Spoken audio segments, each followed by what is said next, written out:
Shelter regulation presently being, the draft is already done, and I had said to the committee, if you had recommendations, let me receive those, and I would have acted on those. But I have not received anything yet, so, but it's still open. Right, through the Ministry of Labor, through ODPM, how many packages were delivered? No, hold on, we're going to leave that for ODPM?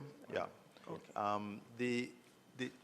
I appreciate that the list of shelters is published annually in the Gleaner. But can I suggest you put it on your website as well so that it's always available? Sorry? It's also on the ODPEM's website. It's also on the yes. ODPEM's website. Yes, and I believe it's on ours too. And similarly, because now, you know, the circulation of the Gleaner is not as wide as it used to be, the physical one, which would have that. Could we also have the schedule of collections from NSWMA by parish on our website? Is that also available? The schedule? It's on your website, okay. Because I think that is, you know, where more people today would be going there than in the printed sections of newspapers to get that information. Mrs. Dalrymple Philbert. Thank you very much, Chairman. I'm particularly happy to have the ministry here with us, and I've been listening to the discourse. And I just want to make, there are lots of questions asking about new protocols, new thing. I think it is an established fact that with a Category 5 hurricane that has for the first time passed through Jamaica, whatever we have in place to service this country would have been, in many ways, inadequate.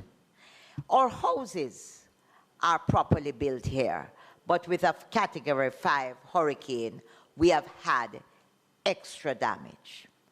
I am particularly jealous as a member of Parliament about what takes place in my constituency.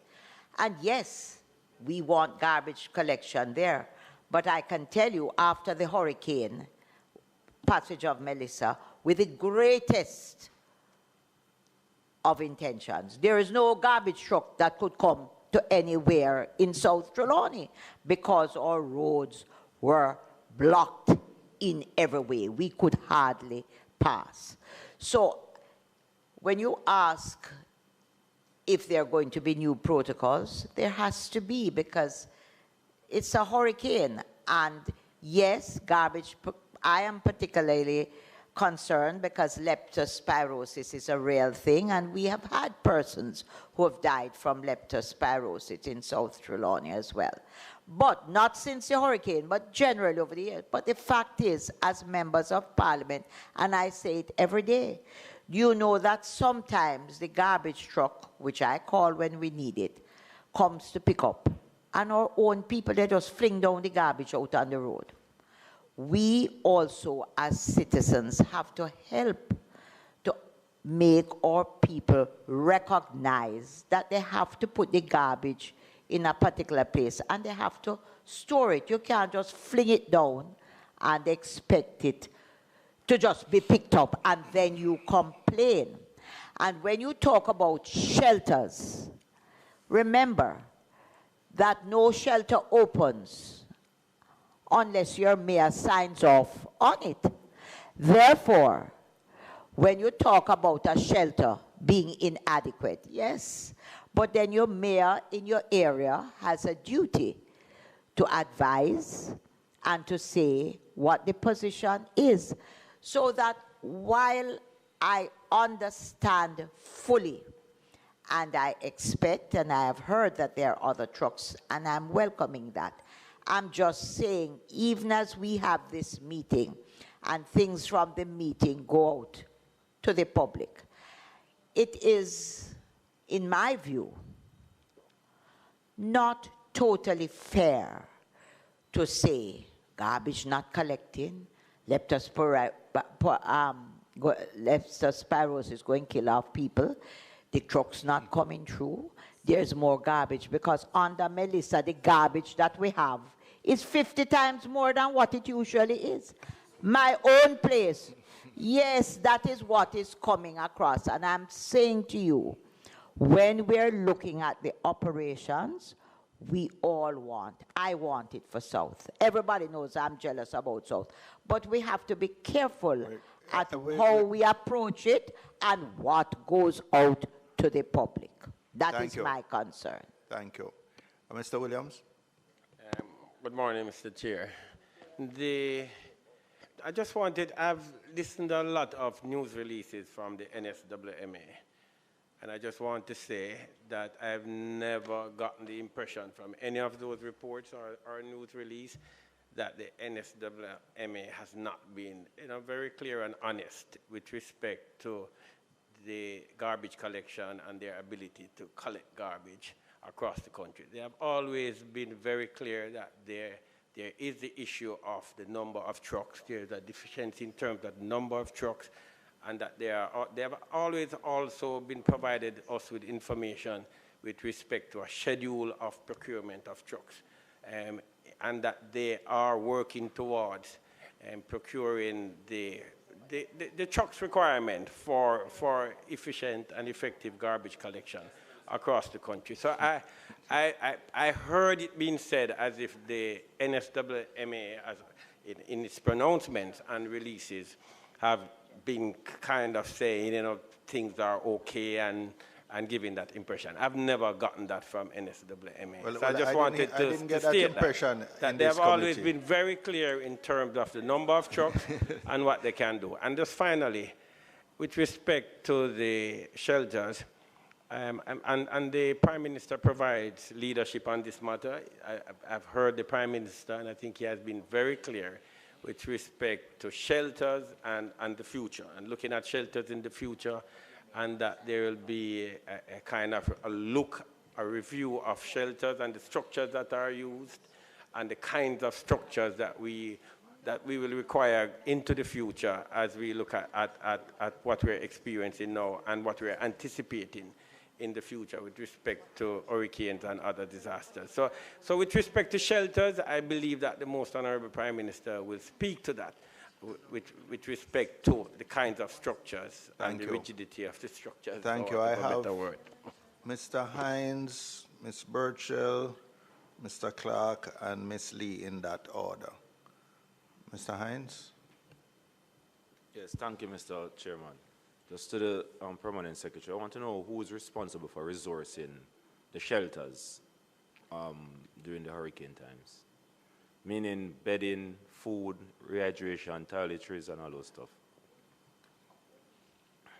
All right, so this also came up in the last meeting, but I'll try my best to summarize again. So we all know that every time you are being impacted or about to be impacted, you are asked to take whatever supplies you have to serve you for 72 hours, I believe, Michelle? Miss Michelle? Yeah, 72 hours. The bedding, etc., is, however, normally provided by the local authority with support from the ODPEM, and food supplies and feeding thereafter by the MLSS. And this is why we try to have a collaborative approach locally to ensure all the partners are aware of what's happening. All right, thank you. Ms. Burchell, and I'd remind members that we have 2 other ministries to come, so we want to, and local government is probably is the first, but the least in terms of providing us new information. So we want to wrap up the local government questions as quickly as possible. Ms. Burchell? Oh, thank you. PS, a number of our schools remain shelters, and the principals and the boards, they've been calling to ask what's the state's plan to getting them back to their full focus on dealing with education of our children. At the same time, constituents are calling MPs' offices wondering why they're being removed or asked to leave shelters that are closer to their homes and being sent halfway across the parish to other shelters. We wonder if there is a framework, a policy framework, guiding the relocation of persons. What they complain about is that they're trying, for example, to stay at the shelters that are close to their homes at nights and use the daytime to go and try to fix up back their houses or to send their kids to schools, but they're being told that they must relocate to far distances from their homes. I wonder if there's a framework that would better look at the relocation of these citizens until they can ably get themselves back up. And the other thing is, whose responsibility is it to help these people resettle? And what portion of your budget is apportioned to this? Because MPs are being called by schools to ask about building homes to take these people out of the schools and back into their homes. Whose responsibility is it? And if it is yours, what are you doing to help them get back to normalcy? Yes. All right, so thank you, member. Just to note, as you would have heard announced by the Ministry of Education, all schools have been reopened. Notwithstanding, there are a few that still accommodate some persons. And so there are some specific ones that we are zeroing on. As to those ones that you have referred to, that persons were asked to relocate, I'm not sure which are the ones you're talking about, but any person who has been asked to relocate to an alternative location, it was in a bid to ensure that the learning of children continued, because perhaps there was no other alternative within the school compound itself. And we always ask persons, if they are not willing, then we try our best to work through some arrangement with them, whether with other families elsewhere or other persons in the community, or a specified area within the school itself. So that is the general principle. Specifically, because you asked several questions, including budget. So specifically, we are targeting each location, but two remain a focus. Petersfield, which you'd have heard Minister Mackenzie spoke last week as to what we are doing. So we are presently rolling out an initiative with the Food for the Poor and MLSS and a team of stakeholders to include ADPEM to build out an area in Westmoreland so that everybody there can be relocated.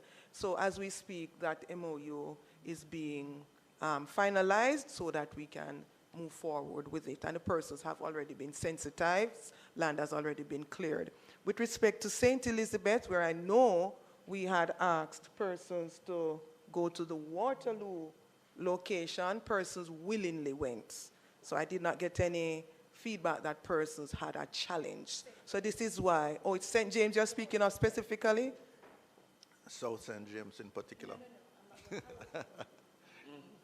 Okay.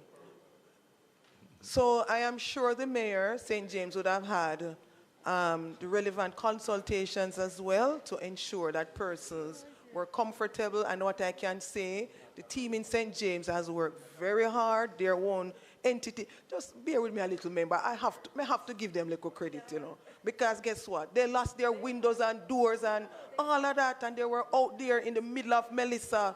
Yes. So I want to give them that credit. So, so they would have had the relevant consultations to ensure that persons were comfortably relocated to any other location that was deemed suitable. But usually, the protocol is, if you have to relocate, we usually ask family members, are you able to accommodate, or community members, are you able to accommodate? So that is the first principle, to ensure that persons do not feel as displaced as some may feel. Okay, so P.S., I'm going to ask you if you could pay a little bit of attention to the St. James cases.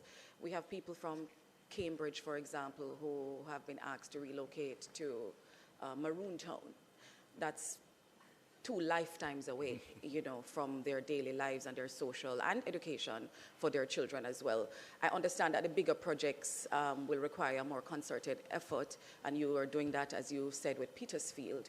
But contemplate what will happen where you have 2 people at Bickersted Primary right now for example, who are asking me to build houses. We have a lot of, MPs have a lot of persons coming to them to say, what do we do with you?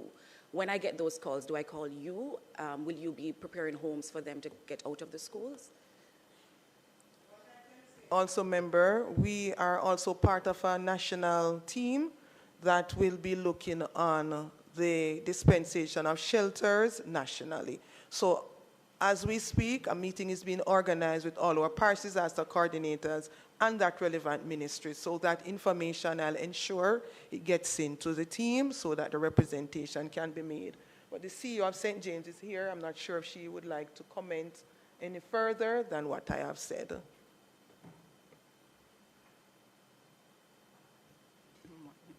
As it relates to St. James, good morning, members. As it relates to St. James, I would say we've done our best as it relates to shelters, and Member Burchell would be aware of that too. We've done our utmost best. What we had to do, because of schools needed to be opened, we had to identify, because we can only use government facilities for shelters.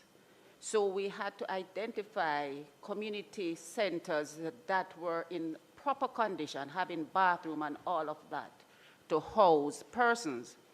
In some instances, like Member Burchell has said, we can't find a shelter that is close enough, and the schools need to be reopened. So we have spoken to persons, and that is why our shelters have been reduced from 426 when we just started to 33. Most schools only have like 1 to 3 persons. We have 2 schools that has 7. I'm sorry, just press your button again. When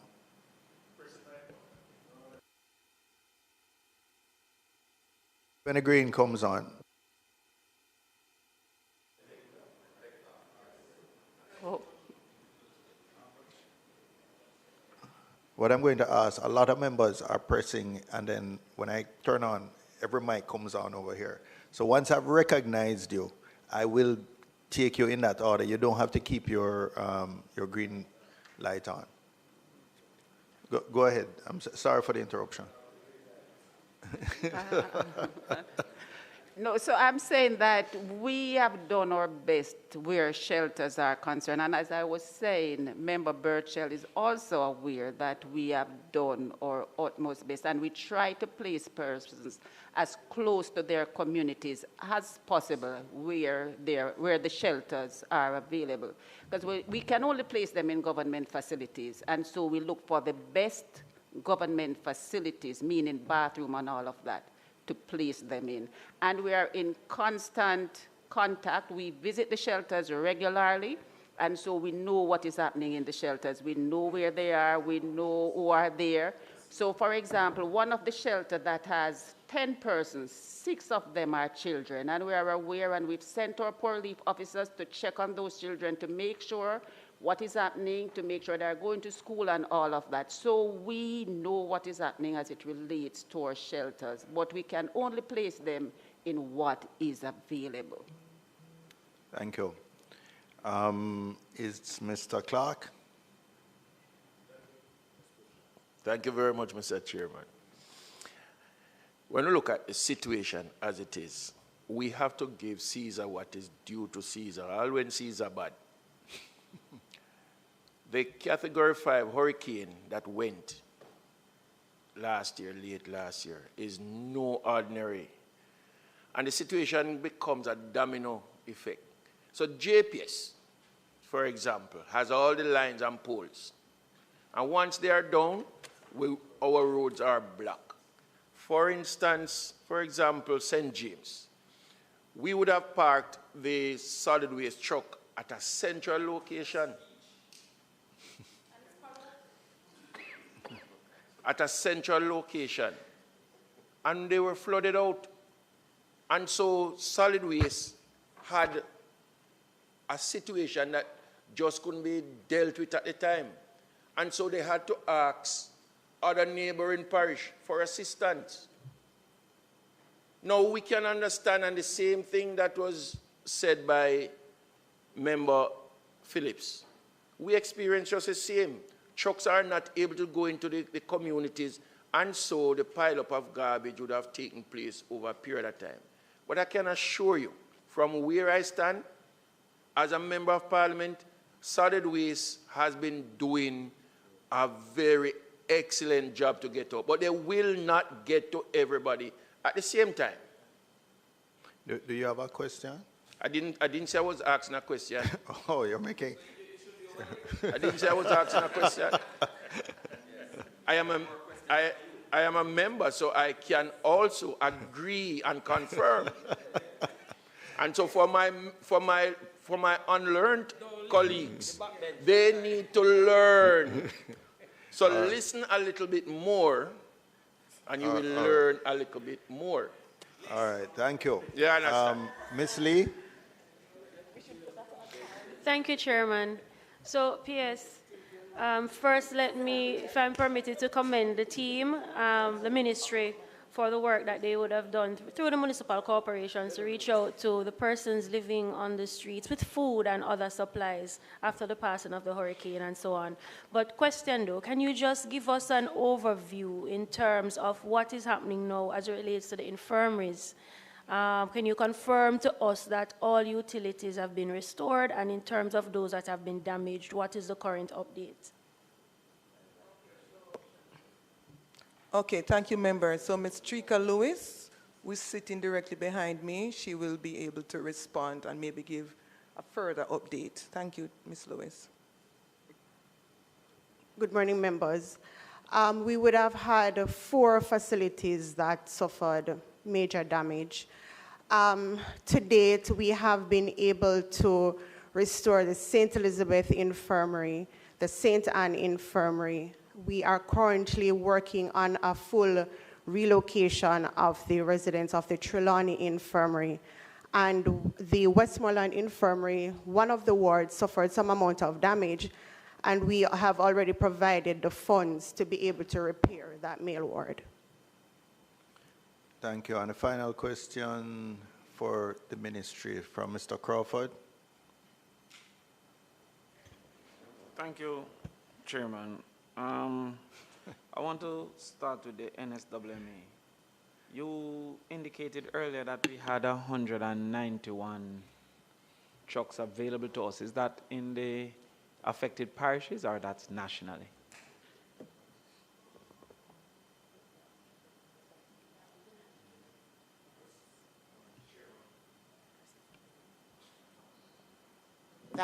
That would be nationally. Okay. And that 191 are the trucks contracted to the NSWMA plus the 60 owned by NSWMA. That's the total trucks available to the NSWMA? No, I think the 191 was the total, including the contract. Right, that's it. That's what I'm trying to ask, Chairman. That is correct. And so of the 191, 73, 101 is operational, 52 are down, and 25 is recommended for Board of Survey. So can you give me that figure again, please? Okay, so we have 101 that is operational, 52 that is down, and recommended for Board of Survey is 25, and Board of Survey is 4.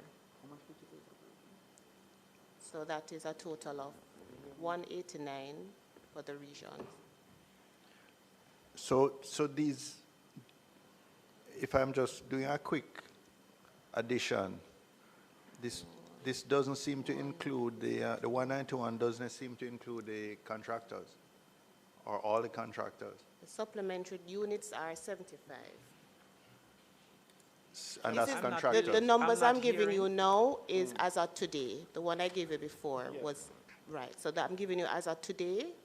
Yes, please. We have 101 operational, 75 supplementary contractors, 52 units are down. Right, so Effectively That's correct. 176 operational. Operational. Right. So the 75 supplementary, those are the ones not owned by government, or? That's correct. So the 101 are owned by government? That's correct. Okay, sorry. So we have 101 owned by the government. So how much in the last information, so you indicated that some were unwilling to work. Of the last information that you had, of the 75 that were contracted, how many are actually willing to operate in the last week, or your last information? How much went out? All of them. Because once payments are not being made, there's low turnout. So But they have been currently paid. they have all been paid, so all is now out, which is the 75 number I gave you. Okay. All right. You also indicated that you estimated that we needed about 300 trucks in total. In total, island-wide. That would include the government's ownership and the supplemental, not the 300 that government needs to own. But you think in total we need 300 trucks available to NSWMA? In total, Okay. Have you observed a reallocation of trucks from non-affected areas or less affected areas during the hurricane to the more affected areas? I am unable to speak to that. I think some indication was given of that earlier, that there that was has some been amount done? of that, yeah. That there was some amount of reallocation from the worst of, to the worst affected area. So therefore, Chairman, my question is, how are the areas with recurring garbage consistent? What's the plan to facilitate those? If you remember, Member Crawford, based on Member Phillips' question, which I think is linked, I had given a commitment that I really need to get that information from the ED or the team to provide it to the committee. Can we also get information that since there is a shortage, is there any prioritization of schools? I will ask for a full report. So if you also notice in the appendix, the ED gave a commitment to give a full report to the committee. Okay. I think it's appendix 2. Sorry, no, 3. All right. So the operations will continue, and he said following, but I'll ask for it before so that you'll have something. Okay. As it relates to shelters, Chairman, whose responsibility from a ministry standpoint is to ensure that the children in shelters are attending schools? Is it the Ministry of Labor, as indicated earlier, through poor relief? Is it the Ministry of Education? So the shelters are that's why we have a shelter manager, and the shelter manager reports to the parish coordinator, who reports into the MC. So the shelter manager will work with the parent to ensure that the child is actually going to school. If the child is not going to school, it should be reported. Do you have such a report? I have had no such reports. As a matter of fact, we have had reports that children want to go to school, which is why we have been doing all that we have been doing. I'm saying you indicated that there should be a report. If that is happening, and I'm saying I've had no such. So there's no duty to report that John went, or if John went? Oh, you mean if we have had a report on the attendance? Yes. So because school has now just started, that report would not be in as yet. Remember, school just resumed? And it's due monthly? No, I personally have asked my team to ensure we get reports on a daily basis, but I have not had that report in our reports from shelter, from the coordinators, but I'll follow up on it. So they have missed the first 12 days? No, I don't think that's what the PS is saying. The PS is saying the reports haven't been forwarded to her, but they're supposed to be tracking it on a daily basis. Yes, on a daily basis, but I'll try to get, that has not come to me, but I'll follow up. Can that be provided? Sure. Can that be? All right. Thank you, Chairman. All right. Mr. Morris, I'd really closed off, your questions for the ministry, and you were late, so chances are you might repeat what has been covered already. Right. But I'll just minimize it. Try to, please. All right. So, good morning, everyone. Good morning. Commendations to you, Madam Pierce, for the work that you and your team have been doing so far. I, too, was a part of a consultation in my constituency as it relates to the relocation of persons. And your colleague did well, so thanks a million. As it relates to other persons, though, who are not living in shelters but are in need of somewhere to live, my question is, can you provide more tents to us, as especially member of parliaments, that we could use to assist those persons? Because we still do have people living in communities and they really don't have anywhere appropriate to stay.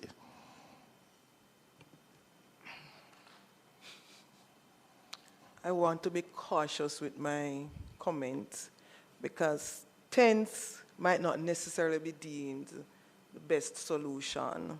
And so where we have such persons, if we can put them in the shelter so that we are more certain that they are safe and secured, that's the option we prefer. But what I can say, as I indicated, and by the way, thank you for the commendation to the team. I should have said that first of all. I saw them all smiling because they have done a lot of work, especially the SDC on the ground, to get the kind of information you're talking about. So back to the response. So as I indicated earlier, there is a national team led by the Ministry of Economic Growth and Infrastructure Development, I believe, in collaboration with the OPM, that is looking at the national implementation for sheltering.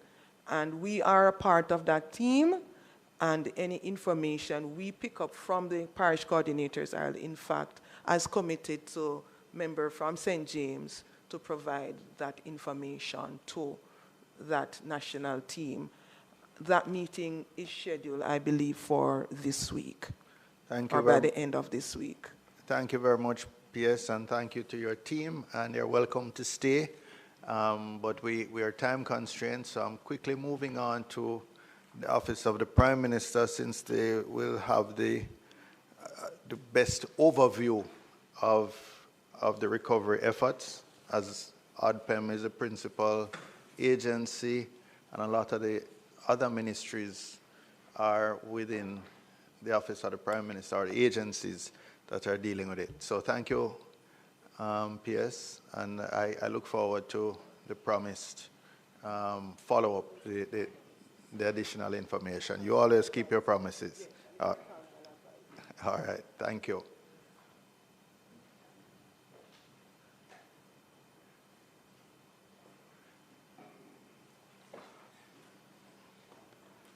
I think it's fine, the Office of the Prime Minister, if you want to stay where you are, but Ministry of Labor or whoever is way down at the end might just move up in the meantime.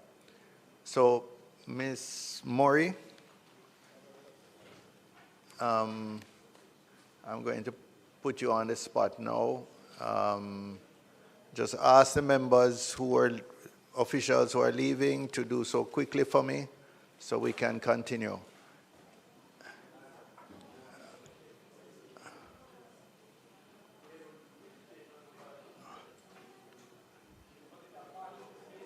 Ms. Murray, I apologize. I don't know why the Ministry of Local Government officials are taking so long to leave.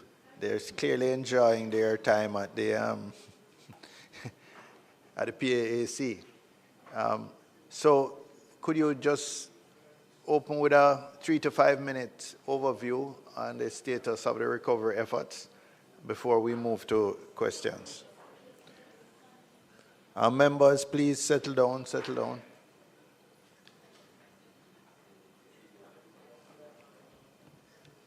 Good morning, Chairman and members of the committee. My name is Joaquin Murray. I'm the Chief Technical Director in the Office of the Prime Minister. I'm representing P.S. Mead, who unfortunately is traveling and could not be here.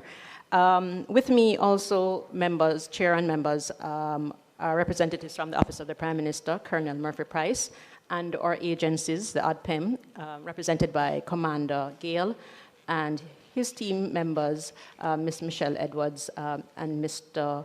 Gerald Wright. Additionally, we have the representatives from the National Housing Trust, Mr. Martin Miller, the Managing Director, and is it Mr. Saunders? Right, thank you. And then finally, representing from the Jamaica Defense Force, we have Lieutenant Colonel Notice. With respect to the status of the response from the Office of the Prime Minister and its agencies to the hurricane relief efforts, we note that the ODPEM has transitioned from an emergency relief to early recovery phase. The National Emergency Operations Center is operating at a level 2 activation, which means that it is monitoring and mobilizing personnel and resources as required by the parishes. The NEOC, or NEOC, meets with partners twice per week in contrast to their previous daily meetings. With respect to the overview, with over 418,000 food packages distributed, distribution has now become targeted and will continue to distribution will continue via the Ministry of Labor and Social Security on a needs basis. The net financial donations for the Hurricane Melissa relief effort amounts to a little over $1 billion, and that is from over 17,000 donors. From these donations, approximately 208 million has thus far been committed for roofing supplies in particular. The details of those we will speak to. Their chairman and members, we would have submitted a report.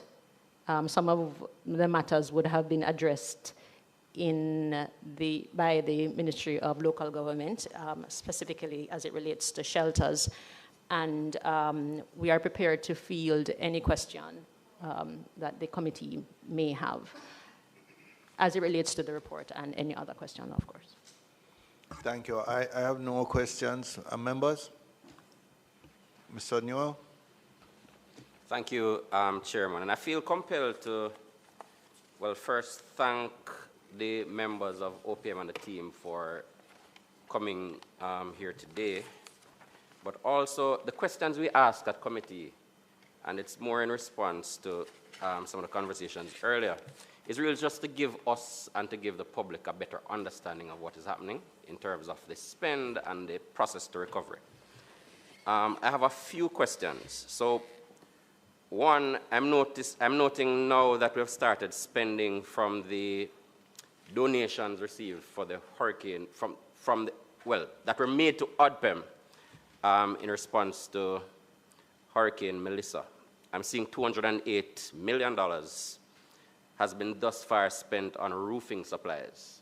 I just want to get an understanding of whether there is a process for accessing roofing supplies. So if people in a community or a group, and in my constituency, just not going parochial member, but for example, a high school, their building department has volunteered to help to roof in a number of areas. Is there a way they can apply to ODPEM to access materials through this fund? That is one.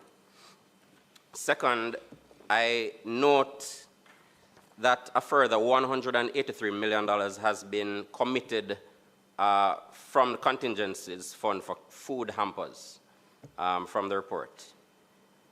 I'm trying to square that with the Prime Minister's commitment that we're now moving toward vouchers, and to get an understanding of whether this is to be distributed in the form of vouchers. If not, when are we looking to move from the distribution of care packages to the distribution of vouchers, which could have the spin-off effect of helping to stimulate the local economy? And the third question relates to just the figures in terms of food packages distributed so far. There are a number of discrepancies. So in the MLSS's report, in their report, they indicate that they have distributed 21,885 food packages to date. In the December report from ODPEM, it indicated that they MLSS had distributed 242,000 care packages, which is a significantly higher number than the amount that they have reported as at January.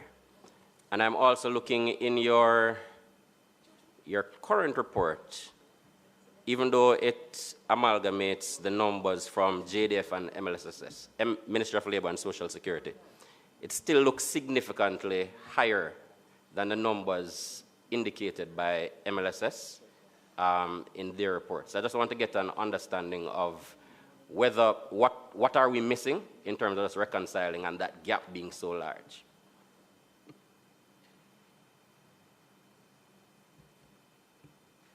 Good morning, Chairman, morning, members. I'll start with the first question. So can we access funding for other projects from the donated funds? As it is now, remember, those funds have been earmarked strictly for the re-roofing program, which we have partnered with the Jamaica Defense Force on. So that is where the monies are laid up for. What I'll do, I will take this into consideration, and I'll give some feedback regarding if that may be possible. Before he goes. So before you go to the other question, members of parliament like myself, we have exercised significant restraint because we know the level of the damage in the West. But that doesn't mean that all of the damage has been in the West. So based on the reports, I'm clear, and naturally so, I'm clear that much of the focus from JDF and treating with roofs that are missing has been in the West. But in Portland, St. Mary, parts of St. Anne, these areas that get very little attention in terms of the needs, I'm hoping that you will take a second look. JDF might be stretched and may have to do everything in the West, but let's take a second look and see whether we can create a process for these community-based entities, including schools, to be able to access and assist with the rebuilding in those other parishes. Member, definitely, we'll take a look at that. You had mentioned the matter of the 183 million, which is being committed from the contingencies fund.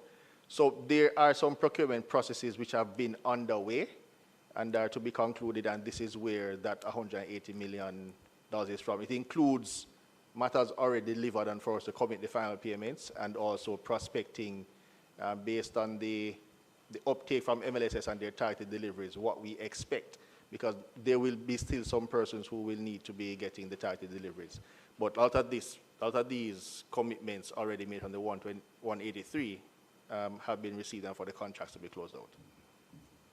Regarding the numbers of the packages delivered, so the Jamaica Defense Force has been treating with the ODPEM's logistic movement, and they have been co-located in one instance with the MLSS. So the MLSS figures as they have presented today, or will be presenting today, that's about 133,775 packages when they look at their dispatch channels. The figures there indicated from ODPEM are clear, the 98,000. The difference then is the considered bulk through what would have been received donations into ODPEM/JDF warehouses, from which we have made food care packages. So that is the cumulative difference there. So in the December report, I would have to look back more keenly at it. It may have been that JDF MLSS was conflated and not just strictly MLSS.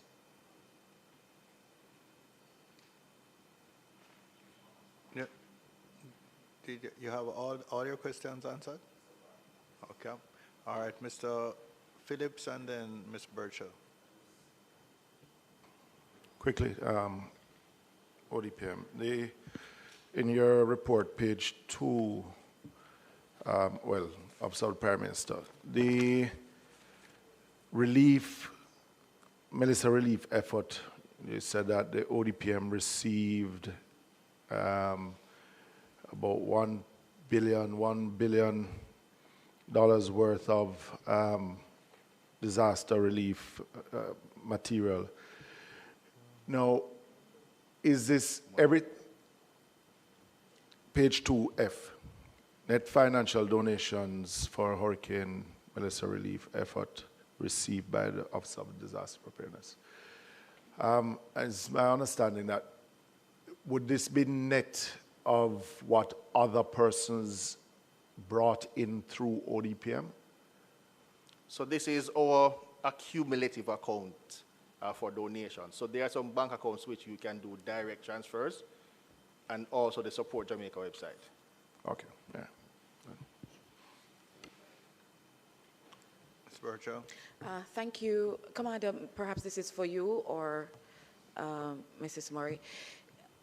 The Prime Minister had indicated that the relief that they've put together will fall short for some people, and that they're encouraging persons to try to go ahead and do what they can in the meantime, and that you've assessed about 90,000 households as having been damaged either totally or somewhat, and 65,000 of those have already been assessed, whether self-assessment or volunteers or the government has gone in to collect the data.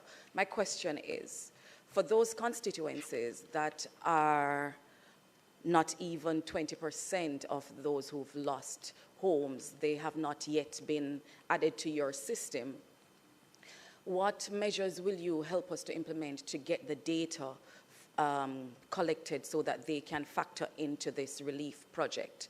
One. Two, for those MPs who are being bombarded by questions from constituents about when housing grants will become available to them, where can we access the data so we can guide them, those who've already self-reported or were assessed, to say in another month or two? We've heard announcements about some parishes, some special cases about housing projects that have already started.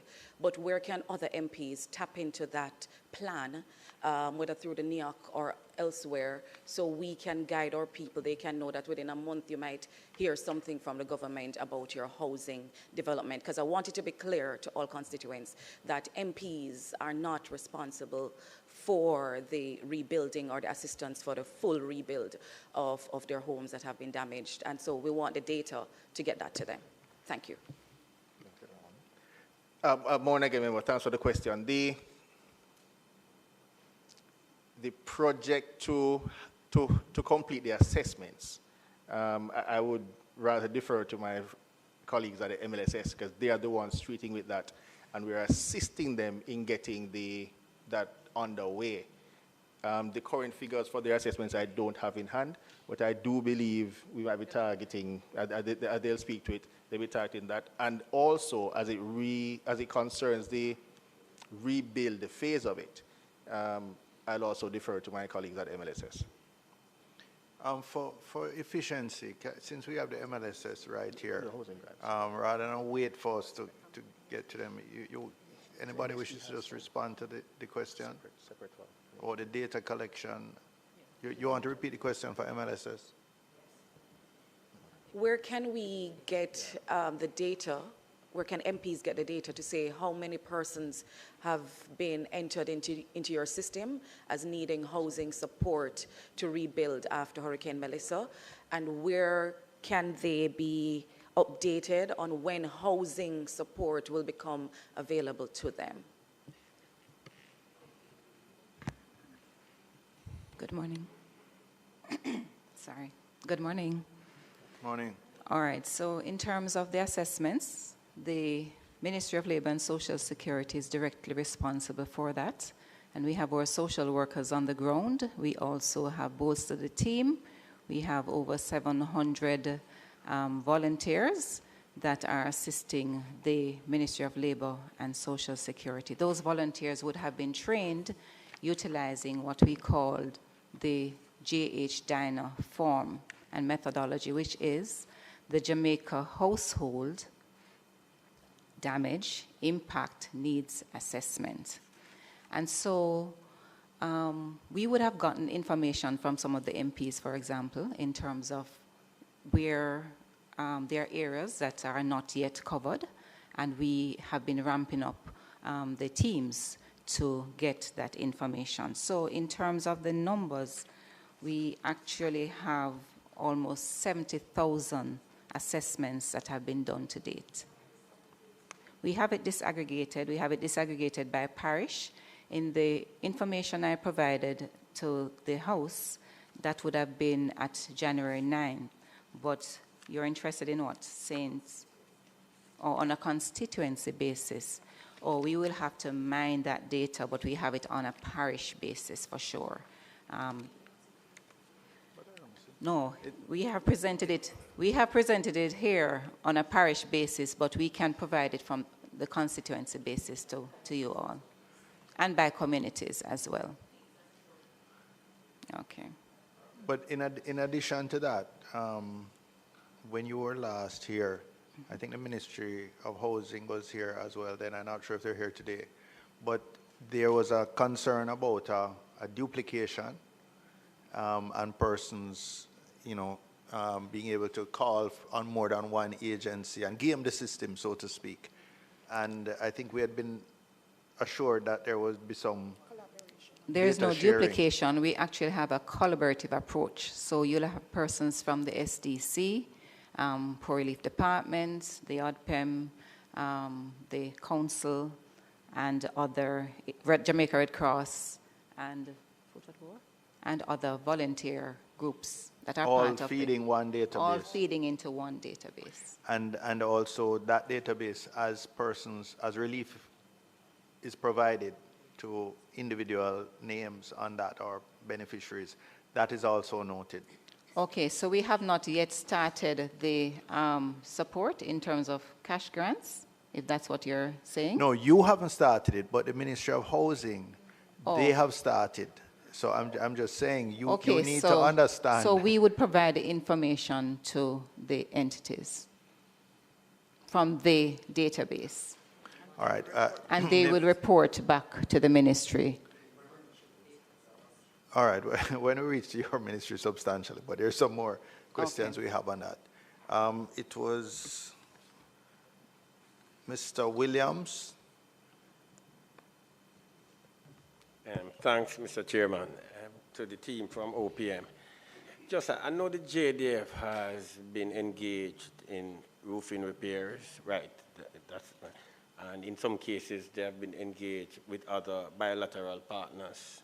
Yeah. What I want to ask is, do we have a protocol or specifications for roofing repairs? Just in the event that I'm pretty sure we'll have other hurricanes in the future.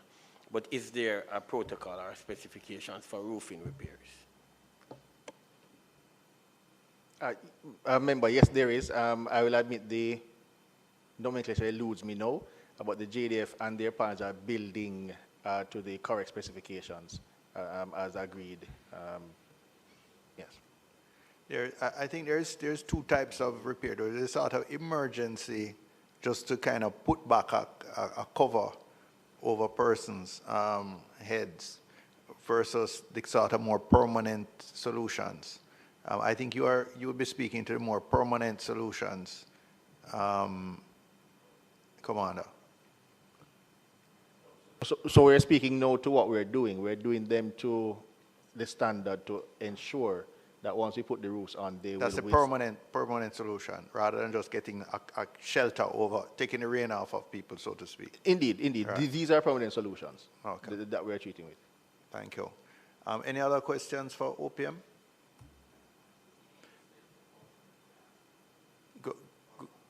Go ahead. Right, so I didn't follow up on when do you expect to begin the distribution of vouchers, the move to vouchers, the move away from distribution of care packages to the distribution of vouchers? I'll defer again, member, to my colleagues at MLSS. All right, so what we'll do now is just move from OPM to MLSS and invite Mrs. Jennings to, if she wants to do a 3 to 5 minute opening statement, and then we move straight into the questions. Okay, thank you, Chair. Good morning to you and the members of this committee. Thank you for the opportunity for us to brief the committee on the Ministry of Labor and Social Security's response to Hurricane Melissa, and would have noted some specific questions that were put to the ministry for which answers are being required, and we hope we'll be able to provide the answers in a comprehensive manner as much as possible. As you're aware, we would have had extensive damage to homes and livelihoods, and also essential services across several parishes. And we have 7 main parishes that have been particularly impacted: St. James, St. Elizabeth, St. Anne, Manchester, Westmoreland, Trelawney, Hanover. And of course, we have the issue of rural and hard-to-reach communities that would have been impacted significantly, with roof loss, flooding, disruptions, access to basic food and medication, transportation interruptions, and also being constrained by physical access. So island-wide damage assessments are being conducted, and as I indicated earlier, we are using the Jamaica Household Damage Impact and Needs Assessment JH-DINA platform and methodology, which allows us to garner information on the households, and based on the information that has been gathered, we will be able to provide the support. As we know, the Ministry of Labor and Social Security is responsible for providing relief to persons who have been affected by disasters, and we are also responsible for doing the damage assessments. As part of providing relief, we also support the shelters with food. As of January 13, 26, we are close to 70,000 households being assessed, and the actual figure is, let me get the actual figure, 69,000 something. 69,085 households have been assessed to date. So we're close to the 70,000 because we know we have persons on the ground, and we'll be having some uploading even later. And of course, we would have classified the damage in 4 categories. The no damage, level 1, where there is no significant damage. Level 2, there is minor damage. Level 3, major damage. And level 4, destroyed, totally destroyed, where it is extremely severe.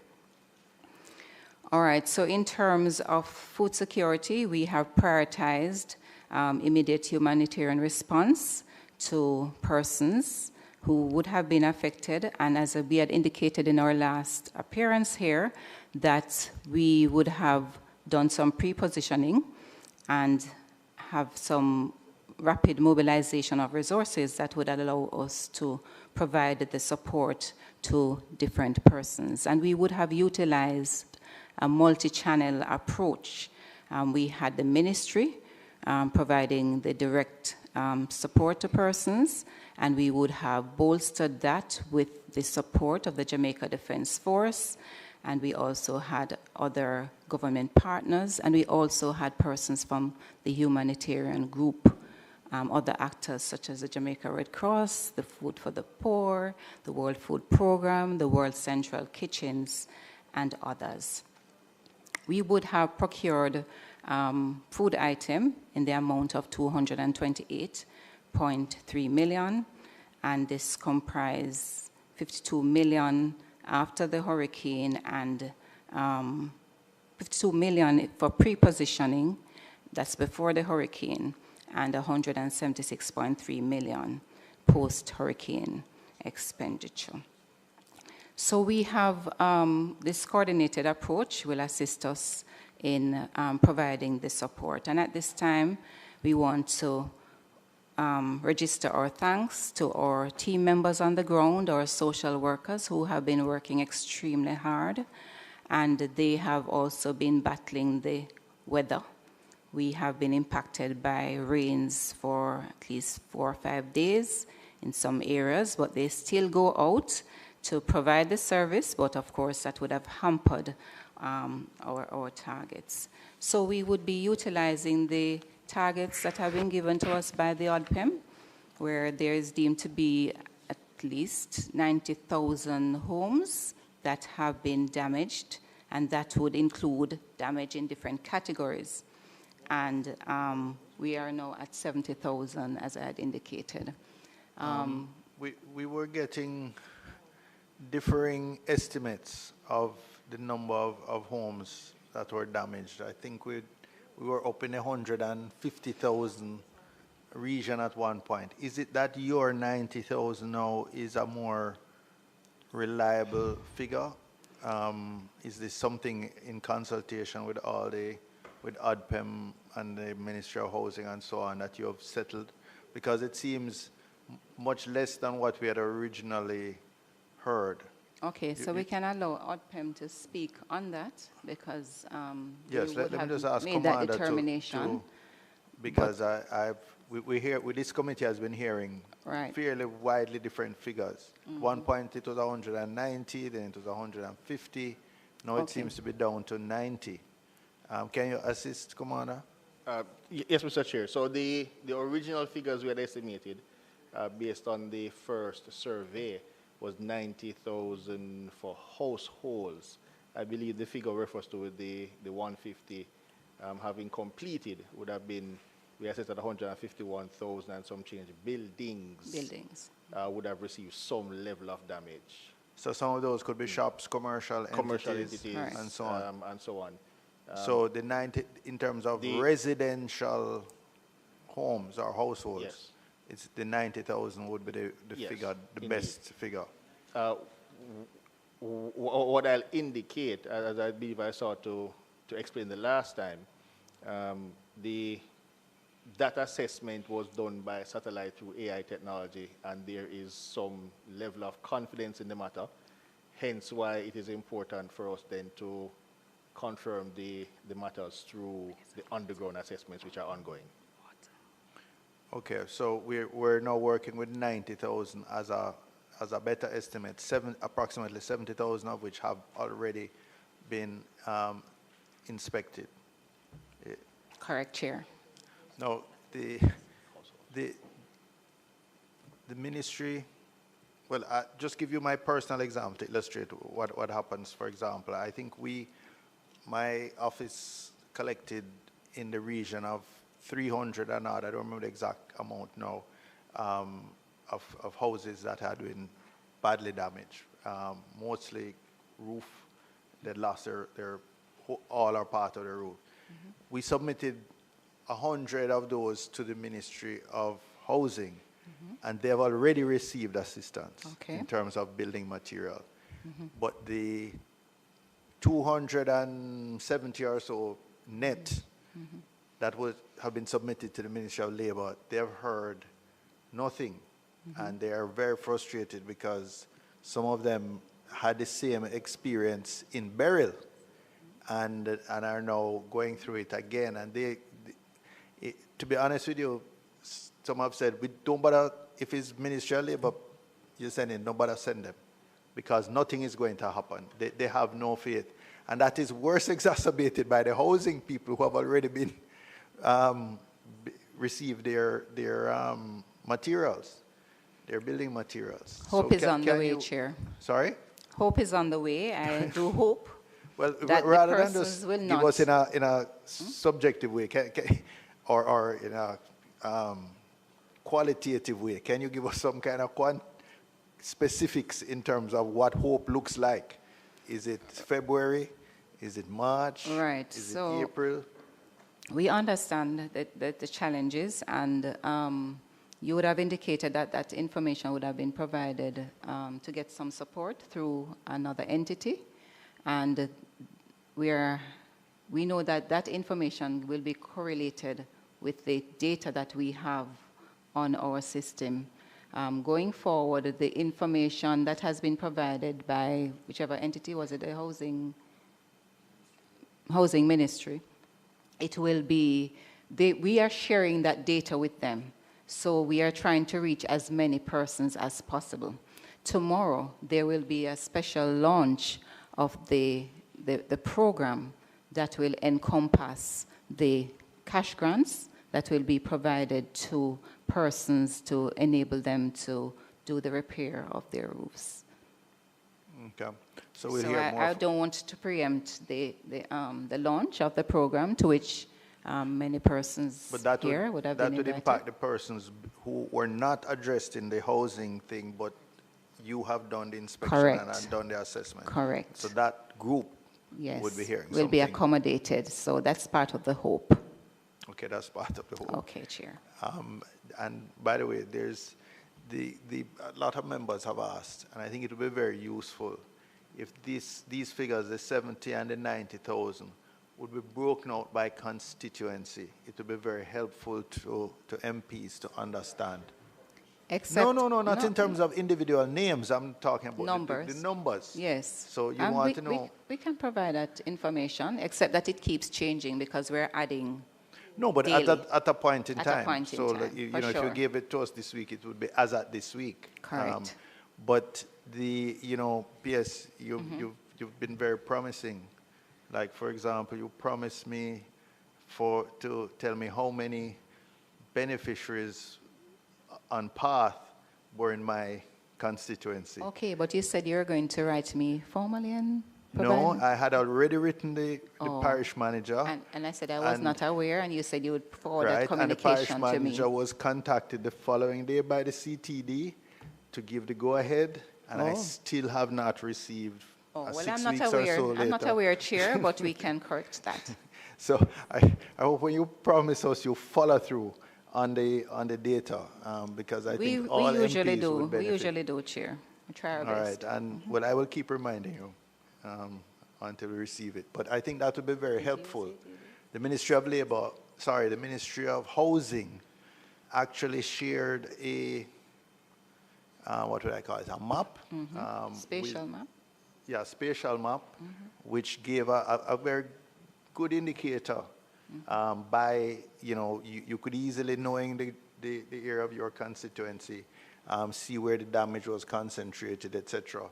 And, I should commend them for that. And they've also been very helpful in getting out the assistance. But we'd love, Minister. So they're using our data? They're using your data? Yes. Okay, maybe their data analysts and data miners are more skilled than yours. Mr. Crawford? Chairman.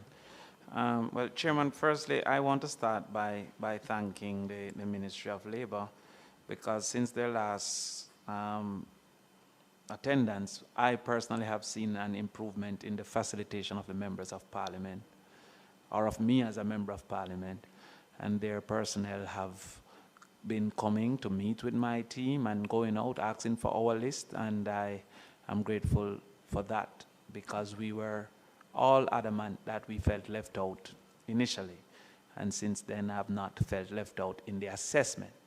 Now, I don't know of the information or the decision process for when people get, but the people are also in states of high desire, and they are going to call sometime before it is reasonable to decide. So they have been calling too, but I must commend that I have been engaged. I can't talk for everybody. And the team there must be commended. As it relates to persons that have lost their jobs due to Hurricane Melissa, private and public, but in particular private, what is the policy, the plan to assist? And I'm speaking specifically to persons that are hospitality engaged, both directly to hotels and to hospitality supporting industries that are now closed and expected to be closed for a period of time. What's the plan for those persons?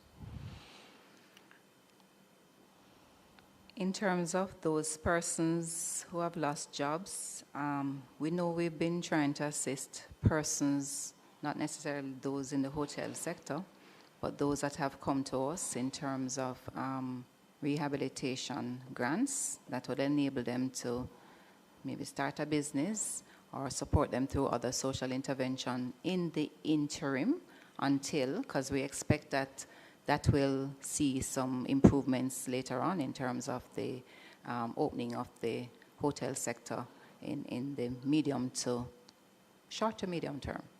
So we are open to assist where we can once the budget is available. We are also going out to assist persons through job fairs. We've been partnering with entities that have indicated that there are vacancies. And we also encourage persons to submit their resumes on our electronic labor exchange platform that will enable us to match them with jobs that are available as well. So that is the support that we are providing right now. As it relates to those same people, is there a procedure that they need to follow? Is there a call for applications, or it is really just based on their own initiative? I wouldn't say there's a call for application, but certainly when we have the job fairs, which we have been ramping up given the circumstances as well, we advertise, we send these out, the flyers out, they're on our social media, we have been sending them out through the parish offices, I'm sure they're going through the MPs as well, several channels, so persons can participate. So that's a channel we have for that. But outside of that, they can contact the parish offices. Our social workers are also on the ground, and they can identify cases and make recommendations to persons as to some of the suite of programs that they can participate in. Some of those who were on contract, and are there any obligations for payment when these contracts are ended because of closure from the hotels, the private engagers? Well, I don't want to get into the contractual arrangements that persons would have had with their employers, but that is totally dependent on what their terms and conditions are. So there is no recommendation from the Ministry of Labor to those persons as to how you would prefer for them to be treated? Well, if it's a case that I don't know if the arrangement is temporary or if it's a closed contract. Then if the contract is terminated, then the procedures would apply. We're moving into the realm of speculation because the PS couldn't know what the terms of these contracts are. No. Chairman, I don't know if you can allow me to participate in the committee, but I find that you consistently answer the questions I'm trying to understand. I have to maintain a balance. I understand the balance, but if the PS don't have the answer... It's difficult to ask the PS to comment on private Chairman, arrangements. I'm trying to figure if there's going to be... But we give guidance to persons. When they reach out to us, we give them the guidance that they need in terms of how they can proceed. Contracts for which acts of God have had an impact. Force majeure, I believe, is the term. There could be recommendations to these private persons as to how we would prefer for them to act. For these persons who would have broken contract and come back on within 2 weeks. There are some hotels that have indicated that they will not be opening for a year, indicating that persons who were normally independent might become dependent.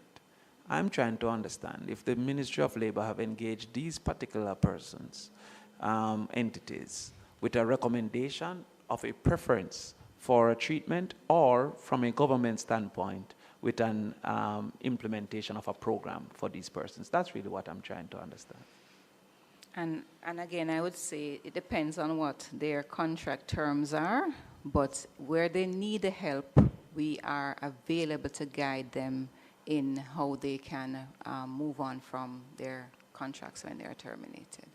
And as I had indicated earlier, the support that we give to those persons who are unemployed and may need to venture into support, in businesses, micro or small businesses, we facilitate support to them. We actually have training, we give them guidance, we assist them in resume writing, we take them further so that they can move on to improve their own livelihoods. Okay.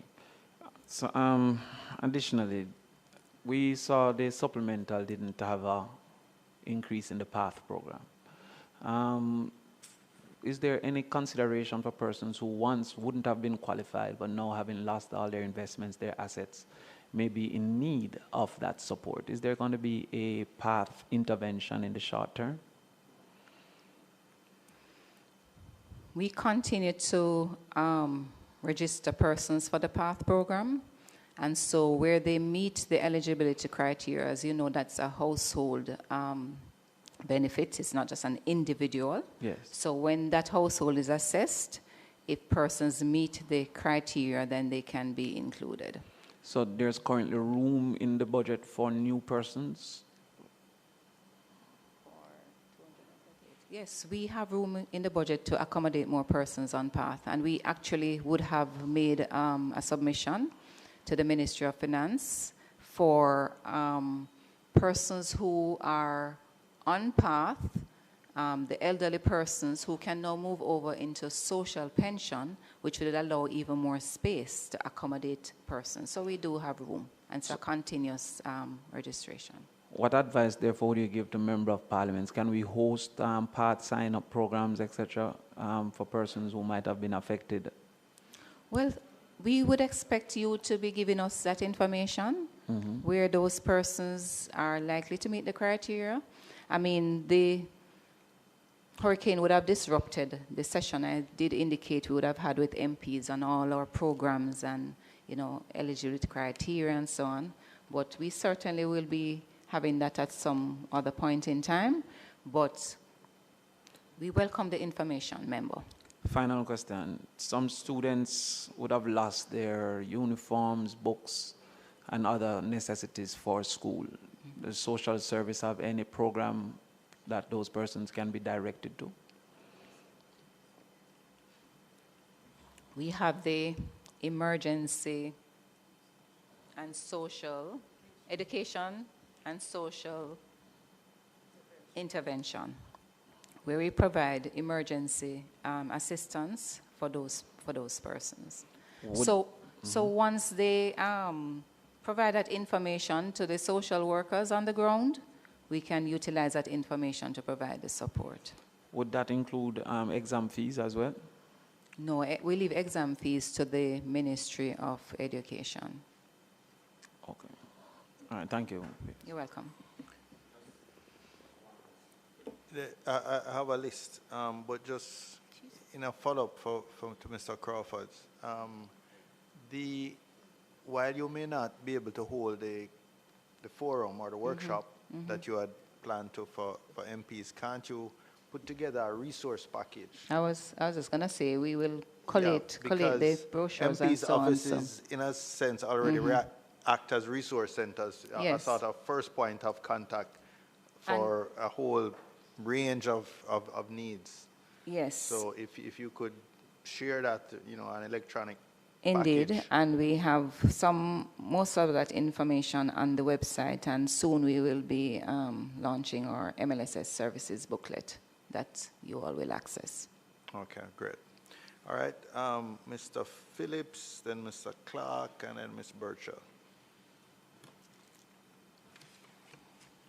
Thank you, Chair. Madam Pierce, let me start off like the other members in commending especially the team from Manchester in their response right after the hurricane. But I have a few little issues that I think that if it is, and I think it's really just how it is that we operate as one entity, including the members of Parliament. Because in an emergency, I find that the members of Parliament are left out, and it's not just your agencies, basically right across government, as part of the response to constituents in our case. And we are generally the first respondent on the ground, ourselves and the councillors. And I find that even in the distribution of care packages, the members of Parliament before, I mean, we got a pre-hurricane set of resources which could not have been even dealt with until after the hurricane, and even then there weren't any entities for us to purchase anything. But then as a member of Parliament, and when I asked the ministry for assistance, we were told that they're not going to be going through the members of Parliament. Yeah? And then when we are the ones that are on the ground, having the Ministry of Labor not having the human resources, because you had persons who were affected, who works with the ministry, but was not able to respond in a timely manner in many cases. And this is going to be a recommendation that I'm making through the chairman, really, because even when we're asking for information on persons who have received, because then, you know, you have Ministry of Labor giving, you have the JDF giving, you have the members of parliament giving, so that there's not a duplication that one household is getting more than the other. The response is that there's a Data Protection Act, and I understand that, and that those names cannot be shared with us. And I see myself as a part of government itself. Yeah, right? But we have to find a way, and OPM is here, that in the matter of an emergency like this, that there may have to be some suspension of the Data Protection Act. Because I can tell you that it happened in the hurricane prior to this, where more than one person in a household got a grant, a cash grant. I know of one who said that her daughter and her son got out of one household. They didn't use the money for what it was intended for. One said that she took a vacation with the $150,000 that she got. Yeah? But in this instance now, I can guarantee that there are going to be one person in a household getting from you and another one getting from the member of parliament. And I want to know if it is the policy of the Ministry of Labor that whenever you're giving out those food packages during a time like a hurricane or any emergency, flooding, if it is that the policy is that members of parliament are not able, or the councillors or whoever, to receive packages to be able to assist in the process. Because we started out that they can't give it to us too, because the TRN and name had to be given. I hear a person saying that that is not so, but it is so. It is what we experienced. Is that the policy that members of parliament are not to be a part of? That's a tricky one, member. But as someone who participated in the development and piloting of the National Disaster Risk Management Act, the members of parliament are part of the Parish Disaster Committee. And you can confirm that members of parliament are part of that committee. Yeah. All right, and so that is the base. That's the base. And they're supposed to be active in their parish disaster committees. And in the parish disaster committees, there are several other entities, the local authorities, the humanitarian groups, the MLSS, and other MDAs that are part of that. They have a key role, and part of that role is in the coordination, part of the referral as well. And if they have identified persons who need the assistance, we expect the members of parliament to indicate. The MLSS being the government entity that provides the direct relief may not have all the resources that are necessary to give to all members of parliament. But as far as I know, where members of parliament have indicated that there is a need that has not yet been addressed, especially in this hurricane post-Melissa situation, there are some areas that we would not have reached, MLSS would not have reached. And that's why we had to use the JDF to support us, to scale up, right? And so even if outside of that where they are giving the support and MPs have identified that there are persons who need the support, the ministry try to assist as much as possible with the resources that we have. Yes, it sounds great, but it doesn't work that way. It doesn't work. I'll give you an example.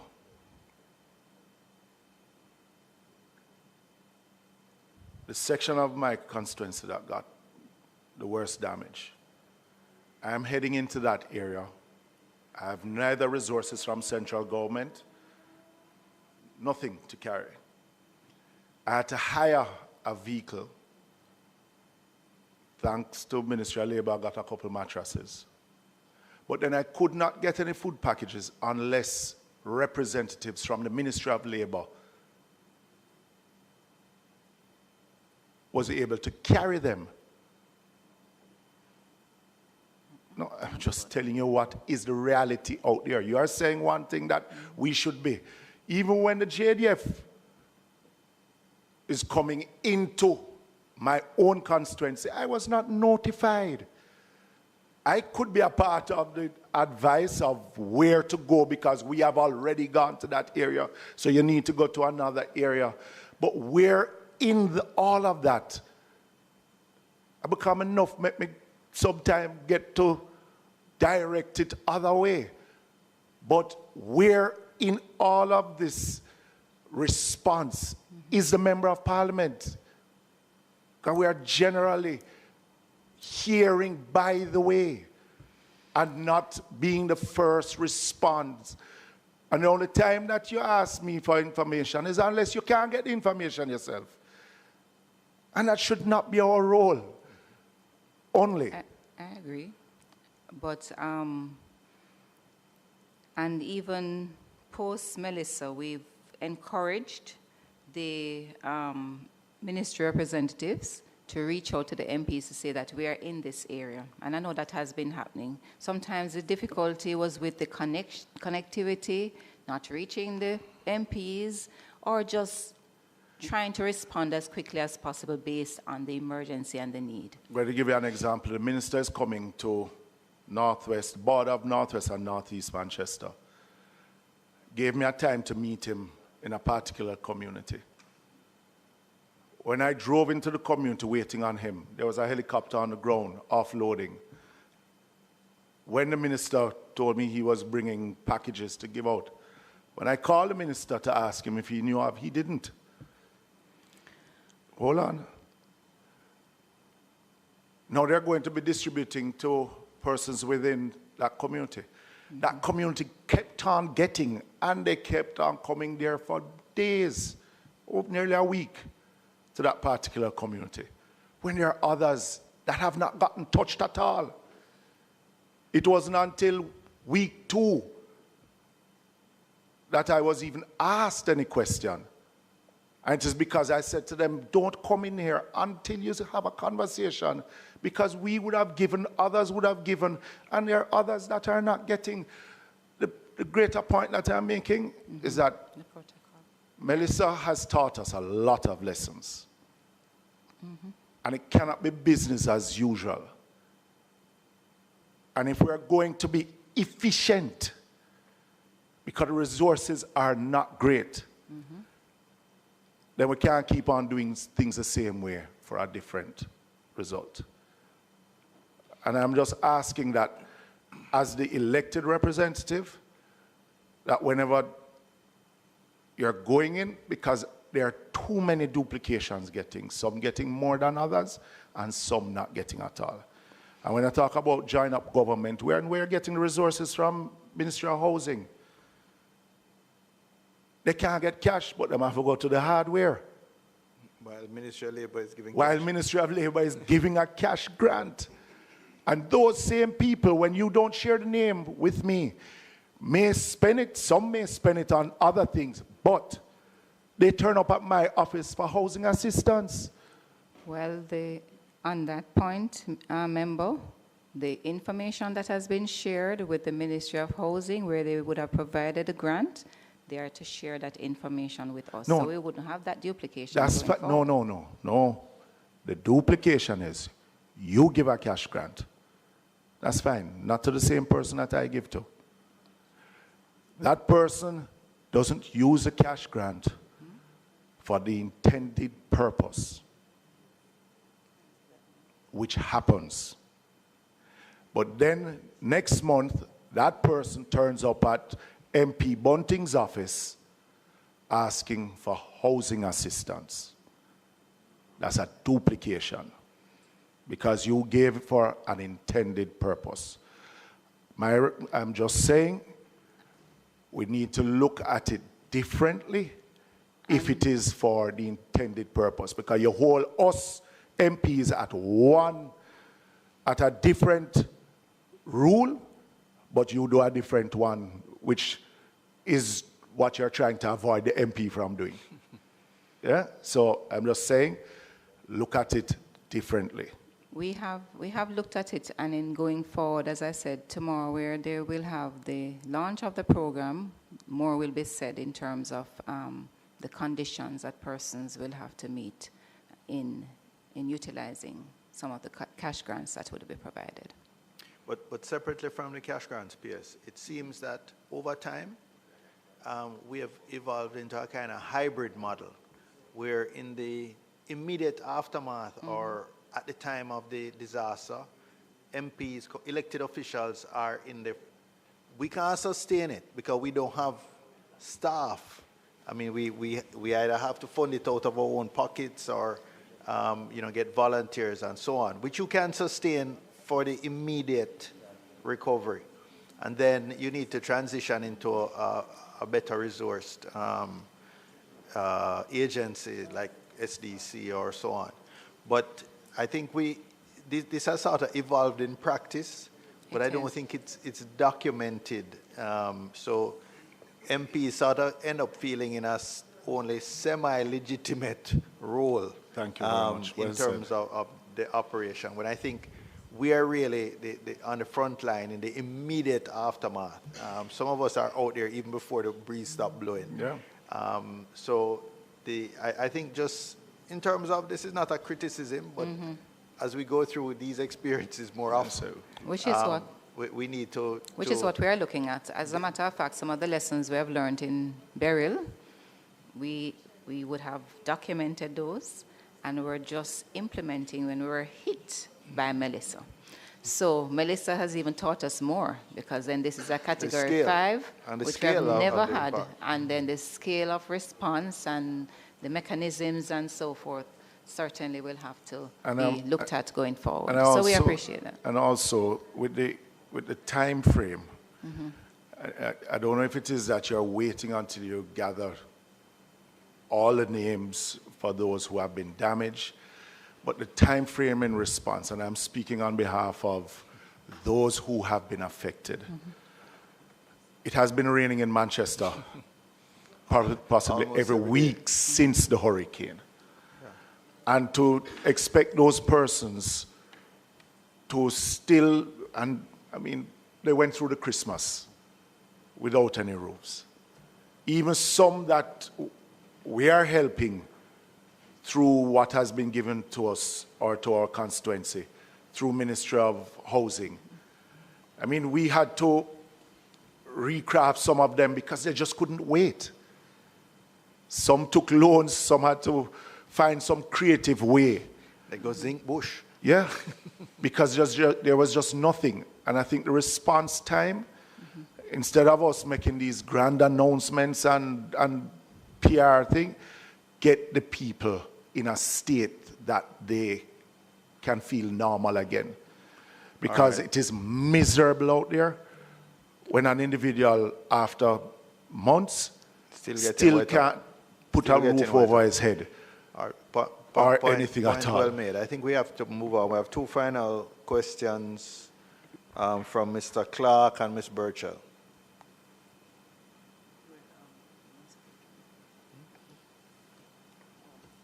Go ahead, Mr. Clark. Thank you very much, Mr. Chairman. To NHD, I know that you are giving grants, housing grants, different grants to your contributors. The process as it is some persons have been approved. How long from the time that they have been approved that they will see something to get something done? I can't see who. Okay, thank you.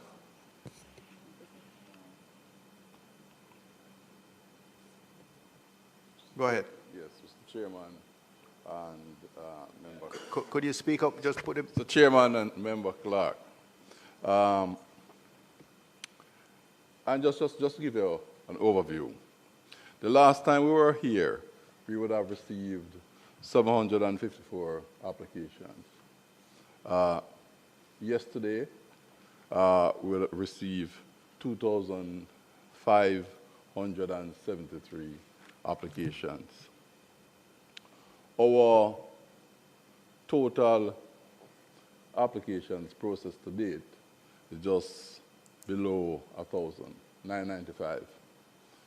Total payments made to date, 810, to a tune of $324 million. Just to give an idea, the distribution in terms of application, 617 from St. James, 225 from Manchester, 303 from Westmoreland, and I don't want to park Westmoreland a little because we're having some challenges. Well, we had certainly in the early stages in terms of us being able to get to the affected persons. So we had to use various mechanisms. In St. James, we received 794 applications. Sorry, St. Elizabeth, my bad. And we would have processed 360, settled in terms of payment 251. Now, the time frame that we establish is one where, having received all the documentation, and by documentation, we ask for pictures, evidence of ownership, or some rights to the property. Because if you are from rural Jamaica, you'll recognize that houses pass down from one generation to another generation. So you may not be in possession of a title. So we had to come up with other mechanisms such as the use of a JP, or recognized principal, or something to that effect. Then we wanted to make sure that those applications that we receive, that they were genuine, because we saw cases, and just to mention, one development which is close to central St. James, where some of the claims that we received when we went out there, the persons who were claiming, they did not live there. So we have to do our verification. But all things being equal, the process was one where we were hoping that having received all the documentation in 3 days, we would have been able to go out to the site, do our verification and whatever validation in less than a week, and then to submit to the central point, which is in head office, for payments. We found a number of issues. Before we do the transfer, we have a system where we try to treat with the validation to make sure that we are sending the money to the right account. We have seen where, with everything, there's a learning curve. We are treating with those, and we expect that the balance that we have here to treat with, that's the difference between the 15,000 that we consider to be, 1,500 that we consider to be work in progress, and the 2,500 is about another 1,000 that before the end of the month, we should be able to clear up those. And Mr. Miller, if I recall correctly, you said it wasn't restricted to NHT mortgages or mortgagors, persons who receive NHT mortgages. It's anybody who is a NHT contributor could apply for this grant? Correct, Chairman. So what we're treating with is it would cover pensioners, because you are a relative of yours able to apply. So I've looked at a situation where once we can establish that you would have contributed to NHT in the past, then you would be able to apply for the grant of up to $500,000. So it's anybody who currently or previously was an NHT contributor can apply for a grant. And you only received 2,500? To date, we have received 2,573. I'm surprised that it's so few. All right, Miss. You want a clarification on that, Mr. No? Sorry, Mr. Martin, I just want some clarification. My original understanding of the grant was that a contributor could apply for it for an immediate family member who is not necessarily a contributor. Is that still the case? Yes, so that is the grant? That is there. Okay. Because remember now that you could live in a property where the owner is not a contributor, would have never contributed before. And just to revert to where we try to address the ownership issue. No, but it was not my understanding that you even needed to live at the property. So if I live in Kingston, and my mother lives in St. Mary, St. James, and she is not a contributor, can I apply for her to get the benefit? That is what I want to clarify. You are correct. As long as we can establish that there is the relationship. Okay. All right, thanks. So, Chairman. Yeah. Yes, Mr. Clark. My mic is on. You haven't pressed your button. I'm trying to turn on your mic. It's not. Go ahead, Mr. Clark. Thank you very much. I'm still waiting on the answer that I asked. And I noticed that members who aren't willing to learn continue to ask questions over the question that I asked. So you repeat your question, because I'm sure Mr. Miller thought he had responded. Mr. Miller went on to give an update, and because of him giving the update, members choose to ask questions of him, and so it would have felt by the wayside. Mr. Martin, sir. Yes, Member Clark. Contributors would have been approved of the grant. How long from the time that they have been approved that they can see something in an account for them to get the work done? Once your application is approved by the branch manager, it's a very simple process. It goes to the branch manager, it's approved, sent off by electronic means. In 3 working days, you ought to be paid. Now, where you have a challenge is that there are different definitions for approval, because a contributor may, for whatever reason, drop off various documentation and believe that everything is okay. And when we... Great. You are looking at 72 hours. 3 working days. Ms. Burchell? No, Ms. Burchell was me. Ms. Burchell? Thank you. Right, so PS, I wanted to know... I wanted to complete with him. Okay, you can. Oh, you wanted a follow-up, Mr. Warmington? Go ahead. Mr. Miller mentioned the issue that only contributors can apply for assistance for reconstruction and development as such, the hurricane damage. You're saying only contributors? Or their immediate families? Contributors or the immediate. Then I'm curious then. The church is not a contributor. So on what basis, how would you assess their application for loans and understand they're supposed to apply to housing trust for loans? And if they are not contributors, how do you assess them and approve such application when you are telling us now that only contributors can apply?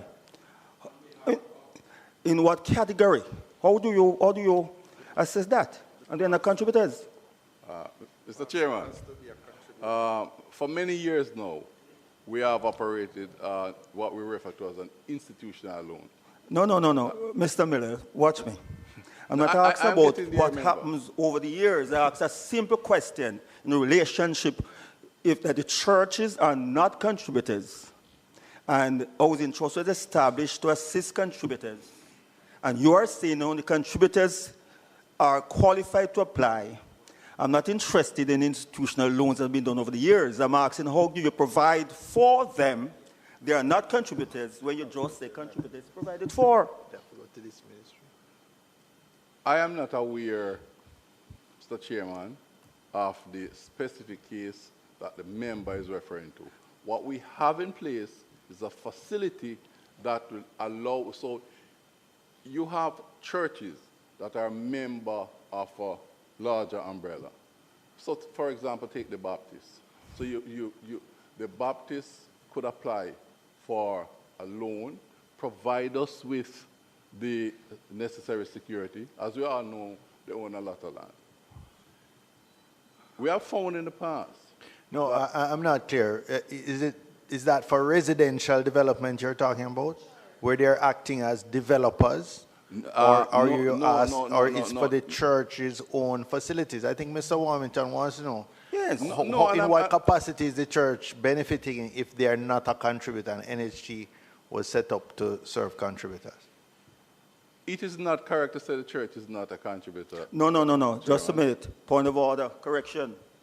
Can you provide evidence in this, to this meeting that churches have been contributing to housing trust? How church going to contribute to housing trust? My brother, hold on. Mr. Miller. How can the church contribute? The church has never contributed a dime. What social security tiering they use? Mr. Chairman. No, what tiering they use to make that contribution? They don't. Mr. Chairman. Period. No, they don't. Please, Mr. Miller. The issue, you said that you don't know what specific I'm talking about. An announcement was just made last week. The provisions are made for them to get concessional loan from you. And their contributors who have applied to housing trusts cannot get loans because they don't have enough points. They don't have enough points, so they can't get it. So how do you find the points for the church? How do you arrive at that? I don't want you about institution and, umbrella church or Baptist or what have you. I don't, because I'm saying the church can apply for loans based on their financial status, because the last report showed that the churches have more than $2 billion in account. And they have vast acreage of lands. They can apply against that. And don't dip into what you have that is there for contributors. You have one church in Spanish Town, the Philippa Baptist Church. The last financial report showed they have more than $70 million in their account. One single Baptist church in Spanish Town, Philippa Baptist Church. So what I'm saying, you have poor contributors applying to you, they can't get it, but then the church just walk in over there and get it. I'm saying that what needs to be done now, your board needs to change the rule that every contributor should be able to walk through the doors of housing trust to apply for a loan without any assessment of qualification if the church can't do it without being qualified, based on the record that you now have. So the point system must be eliminated now to justify what you're doing. Mr. Chairman, can I respond? Yes, you can respond. If we were to look at the facilities that are in place to treat with this initiative as it relates to Melissa recovery, one of the first things that was made clear is that there are certain contribution requirements that would be relaxed for the individual. So, for example, one requirement is that your contribution ought to be current. It was made clear. And it was approved. Your contribution ought to be? Current. Meaning, current, yes. Okay. It was made clear that that would be relaxed. So then we get back to the whole issue. Once you're an NHD contributor, you are qualified for a loan. The issue that we tend to miss is the amount of loan that you are qualified for. It may not necessarily be sufficient to do what you want to do. But any contributor who walks into NHD now, they are qualified for a loan. The only question is the amount. Any contributor that is current, but under the Melissa relief, you can we relax the section to treat with you being current. And that's the reason why we were able to say, once you have contributed to the National Housing Trust, then you can benefit. Okay, we understand that, though, but I think it's a different point. I think it's a different point Mr. Warrington is making. But before you follow up, though, I'm trying to understand myself, because I think Mr. Warrington caught a news release that I didn't. what is the provision that the NHT has under this Melissa recovery for churches? What we have, Mr. Chairman, is the facility that allows the church to apply for a loan. We look at their cash flow requirements that they would have submitted along with other people to see how they can service this loan. And this is a loan to repair the church? This is a loan to repair, to assist in terms of the replacement of the roofs. Of the church, as opposed to a residence? Right. Okay. But if I may. I just wanted to get clear in my own understanding. Yes. But go ahead, you wanted Right. to make something. But if I may, and sometimes when we talk about getting back the life of Jamaicans to a point where they are reasonably comfortable. For most of us, Mr. Chairman, and I know that you are aware of life in rural Jamaica, the church is a very, very important part of what Member and I were talking about. Okay. Mr. Warmington. I know of the importance of the church and the part the church plays. No, they can't pray for me. They're not qualified enough. I go to my church and part of my church. I do not pray at my church or my home. I don't know. Some of those who pray for you, they don't cross and you don't pray for you properly. I'm saying I know of the importance. So too are the Citizen Association, Kiwanis Club, Lions Club, and all of those. Okay? What I'm saying, you said the church can walk and get the loans because of institutional what have you. Can the Kiwanis Club? Can the Lions Club? Can the Citizen Association? Because special provision and standards were made for the church. So can we include these to repay the community center? The Lions Club, the Friendly Society, also the 121. Mr. Chairman. So I'm asking Mr. Miller. And if I may, Mr. Chairman. Yeah, no, you finish, Mr. Warmington? No, I'm asking, you see, I'm not satisfied. I want to know about the other institutions out there. So if it's only church, I know the importance of the church. Because I give to church, you see, I give to the church. I take care of my church. I pay the entire roof. I put in all the windows, doors, and so on. No, I have my church and work for my boy. So I'm saying I know the importance, okay? But when a church have over 70 million in its account, well, you can provide for them. Most of these churches run as, I'm not talking about the established churches, Baptist, Presbyterian, Anglican, but you have some who come up wayside and have somebody say they have this big, elaborate building there, and every day you have to carry this, and 5 collection a day or offering per day you have to give in the church. And when passing birthday, 5th Sunday you have to give extra one. And past birthday you have to give extra. Those elko come of church and that's what they establish churches. So I know the issue. So what I'm saying, members of the church have been giving all the while. And the churches that have more than $2 billion in their account, it's time for them to give back to assist the poor persons who have been giving them over the years to rebuild. I don't think that's happening. Plus, we have a lot of individuals who have little businesses and shops and so on that damage and blow down. Mr. Carr, but you This see, is the time when the church has to step up and assist these individuals to restart their small businesses. Okay? To start their business and so on, but not to depend in the government pool to repair the church. They have enough money to do it. And Mr. Clark, I don't understand. I want you to take me on, you know. I know about the church more than you do. So don't take me on in this. You can't convince me. I know what I'm talking about. Mr. Chairman, on a point of order, sir. I hear the member, but I think we are moving away from the real matter of PAAC. You just realize that? I'm surprised. So I want you to rule on the matter, sir. All right. I think we've exhausted that issue, and I'm very clear now on Mr. Warmington's position, and I'm going to counsel Mr. Miller not to respond any further.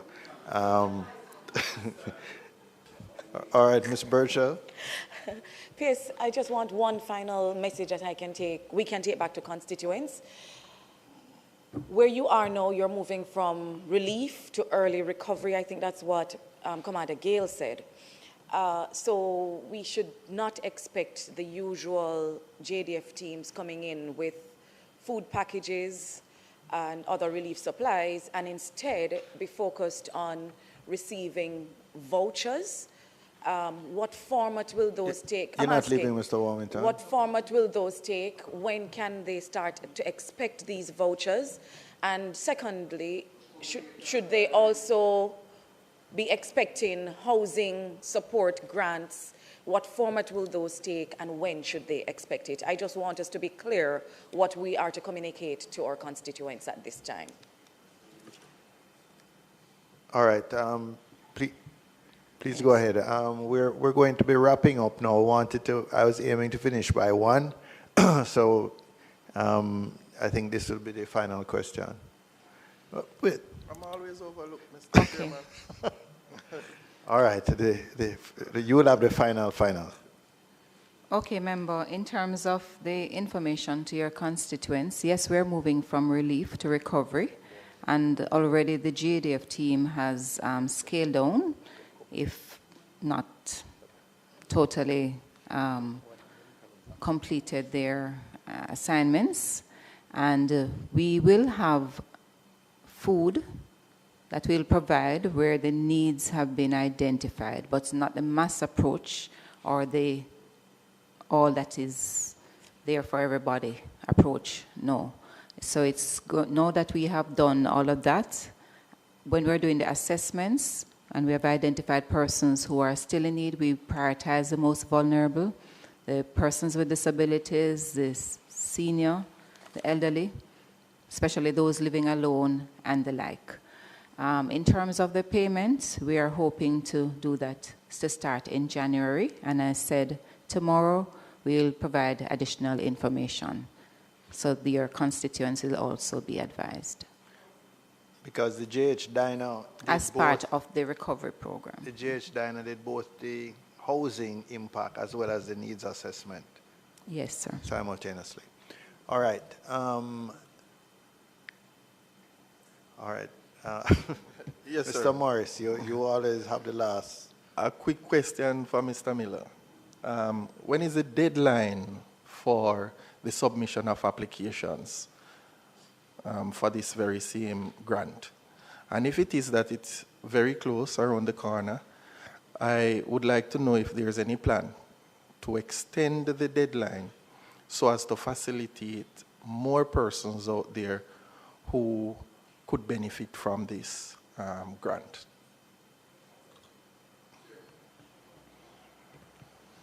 So, Chairman, we are hoping to, our first deadline that was set was really the end of January. But we understand, again, because of some of the challenges that I would have mentioned earlier, that there are cases that we expect to receive after. So we will treat with them on a case-by-case basis. I would suggest at least the end of March. Because a lot of communities just getting back contact, recently getting back electricity and etc. So I think it would be unfair to those communities who are the very last to get back into communication to cut it off at the end of January. Just a suggestion for your consideration. All right. Thank you very much to the two ministries.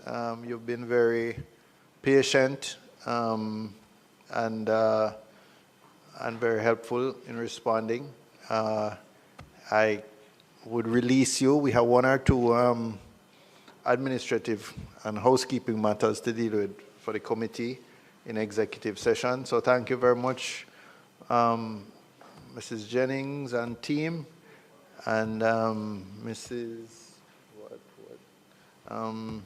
CTD and team, Mrs. Murray and team. Thank you very much. We appreciate it. All the best. You're welcome to leave while we deal with the remaining administrative matters. So members, if we return to the agenda.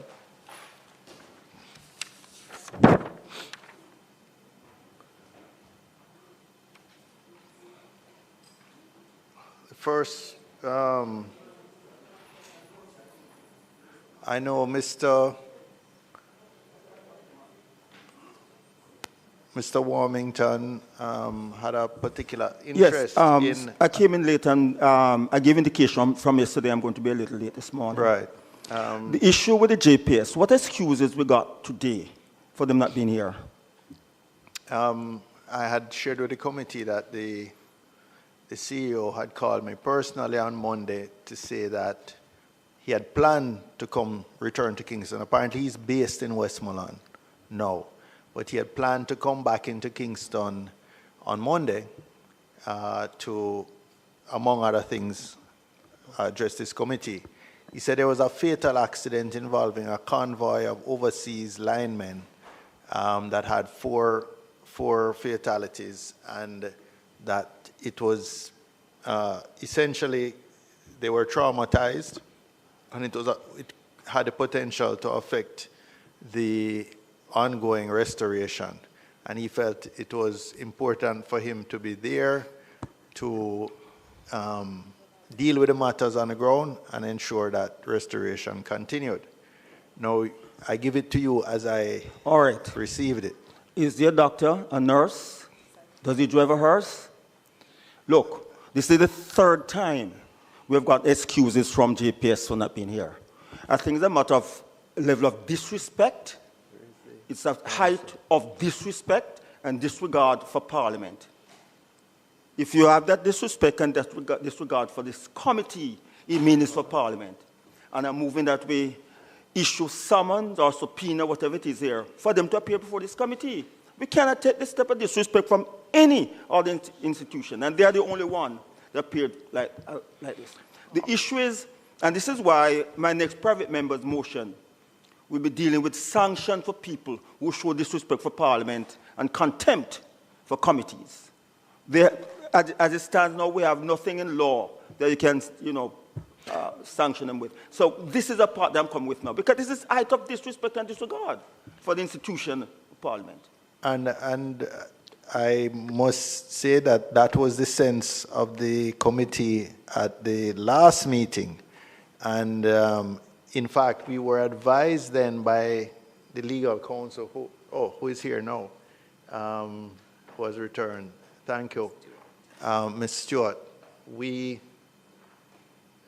the committee has been grappling for some time with the JPS, who seems determined to avoid appearing before the committee. And, I think we were lenient for the first couple of months. We knew that they were grappling with a lot, and they were overwhelmed. But I think the committee is at the end of its patience now. And we had some advice previously, not formally in writing, that the committee has the powers to summon persons, and it did not make any restriction whether they were public sector, private sector, summon persons. I believe it has, the committee has the powers of a judge to summon, the same powers that a judge has to summon witnesses or summon persons that the committee also has. And I think the committee is inclined now to issue that, to utilize those powers, if I'm understanding you, Mr. Warmington. And I see other committee members nodding their heads. Could you want to just confirm that for us, Council? The mic is on. All right, thank you, Chair. The Legislative Council Department had actually received your email in regards to the issue. And based on our research and our perusal of the standing orders, particularly standing orders 75 and 78 of the House of Representatives, and also looking at the legislation, the committee's powers and privilege, when you look at section 5.1 as well as section 9 and section 12, it gives the committee, as well as section 6.1 of the Act, it gives the committee the jurisdiction to actually go ahead and issue a summons to have JPS appear before the committee. So we have actually done the necessary research. We have commenced our drafting of the brief to you, and we will forward that to you to proceed in regards to the matter. Okay, what is the process to issue the summons? Well, when you look at Section 5.1 of the Act, which speaks to the power to order attendance of witnesses, it specifically stipulates that either House or any standing committee may, subject to the provisions of Section 9 and 12, order any person to attend before such House or before such committee and to give such evidence or to produce any paper, book, record, or document in the possession or under the control of such person. And it goes on to say that the power to basically go ahead and issue a summons is actually last resort, but as you have indicated that several invitations have been extended, and subsequently we can go ahead now and invoke Section 5.1. It goes on to say that the committee executing its powers and privileges in accordance with the Act may proceed in its respective meeting to adopt a motion to summon the specific entities, for example, representatives of a government agency or private body, to appear before it. Section 6.1 of the Act, which entails attendance to be notified by someone, stipulates an order to attend, to give evidence, or to produce documents before either House or a committee shall be notified to the person required to attend or to produce documents by a summons under the hand of the clerk, issued by the direction by the appropriate authority. In this instance, the appropriate authority is the chairman of the committee. All summons issued under Section 6.1 shall, in compliance with Section 6.2, state the time and place where the person summoned is required to attend and the particular documents which the person is required to produce. Now, summons in accordance with Section 6.3 of the Act may be served by an officer of either House or a constable. Right, so that's basically Section 5. Section 6 outlines the procedure. Okay, so as I understand it, then this House would just, this committee would just pass a motion to summon the CEO of the Jamaica Public Service Company Limited to our next sitting, which would be on the 28th of January at 10 a.m. at Garden House. Is that correct? All in favor of this motion? Aye. Against? The ayes have it. All right. We are asking you to assist with the drafting of the various documentation to put this into effect. All right. Members, we now turn to item 5, reading and confirmation of the minutes of the meeting held, well, 2 sets of minutes, one for the meeting held on December 3rd, 2025, and the other for December 10th, 2025.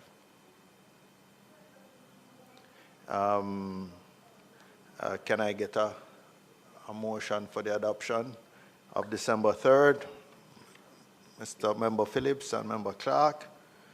And for all in favor? Aye. And for confirmation of the December 10th, 2025 minutes. Ms. Lee? Oh, sorry, I thought I saw your hand going up. Your motion, yes? Move. And Member Morris, seconding. All in favor? Thank you. Any other business? Are we supposed to have a look at what's happening at the University Hospital? I think that will be the remit of the PAC, Public Accounts Committee, because the reports of Auditor General are automatically referred to the Public Accounts Committee. Okay. Well, I happen to be a member of that committee. They're meeting on the 3rd of February, but I don't think it, and I don't believe it will be for that matter. But there are a number of reports which are going to be on the agenda of the PAC over the next few weeks, I imagine. Okay. All right. The date of next meeting, we had tentatively set that for 28th, 2 weeks from now, 28th of January, 10 a.m. at Garden House. One more, Mr. Chairman. Sorry? Yes, I have a lot of information from my constituents and elsewhere about the internet service providers. They are not fully restored, and do you think we should? Well, I would like to wrap up our hearings on the Melissa recovery, or put it this way, this initial phase of recovery. Perhaps either at the next meeting, ideally at the next meeting, so we could also invite, since JPS is to come, we could invite the service providers, yes, please. telecoms providers as well, Flow and Digicel. And water. NWC. Well, NWC, based on a report we have, NWC seems to be largely compliant, restoring. And also to the extent they're not, they're waiting on the GPS to connect the last facilities. But I know they just did Roaring River, for example, which put on back about 50,000 customers. If you'd like, we can invite them. Yes. NWC. But since this will be the only time we have the GPS, I'd want minimize the number of persons. Yeah, minimize the other number of persons. All right. So but what I would like to ask members to start thinking about would be the next, because after the next meeting, we'd be wrapping up now and asking the consultant to draft a report on this round of Hurricane Melissa recovery efforts, and then we'll be moving on to our next topic. So please spend some time thinking about the other areas that you'd like us to examine in our February meetings, and come prepared to recommend that at the meeting of January 28th. All right. With that, let me just thank members for their attendance today, and I have seen that we're not getting. There are no apologies, I thought, other than maybe members coming a little late or leaving a little early. But I'm pleased to say that we're enjoying very high attendance of this committee, which is good, which is a good example. All right. I just also to advise that unlike last time we met, there is lunch available today for members in the members lounge downstairs. So anyone who is so interested, lunch is available today. All right. Can I have a motion for the termination of the meeting? So Mr. Hines and Mr. Clark, all in favor?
not allowed to speak for myself. They make all the decisions. I'm not allowed to go anywhere by myself. They're afraid I'll escape. See how my hand and face bruise up? Them beat me because me say me tired. I'm only 13, but they said if I work harder, they will allow me to go home. Me no have no birth paper, no ID. Them take all of my documents, them. Victims of human trafficking are all around us and they need our help. Forced labor is one of the many forms of human trafficking. If you see something, say something. Report suspected cases of human trafficking. Call the nearest police station, 119 or 888 PROTECT.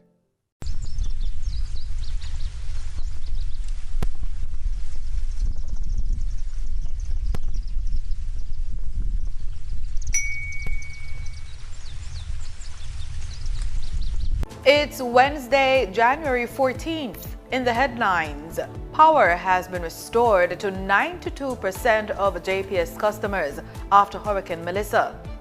Prime Minister Dr. Andrew Holness wants the private sector to invest in cutting-edge technology to boost production. In business news, the government plans to rebuild the coffee industry. Regionally, Belize and the United States modernizes borders with new biometric data technology. And in sports, West Indies under-19s impress in the build-up to the ICC Under-19 Men's World Cup. This is the news on PBC Jamaica. I'm Simone Absalom Gale.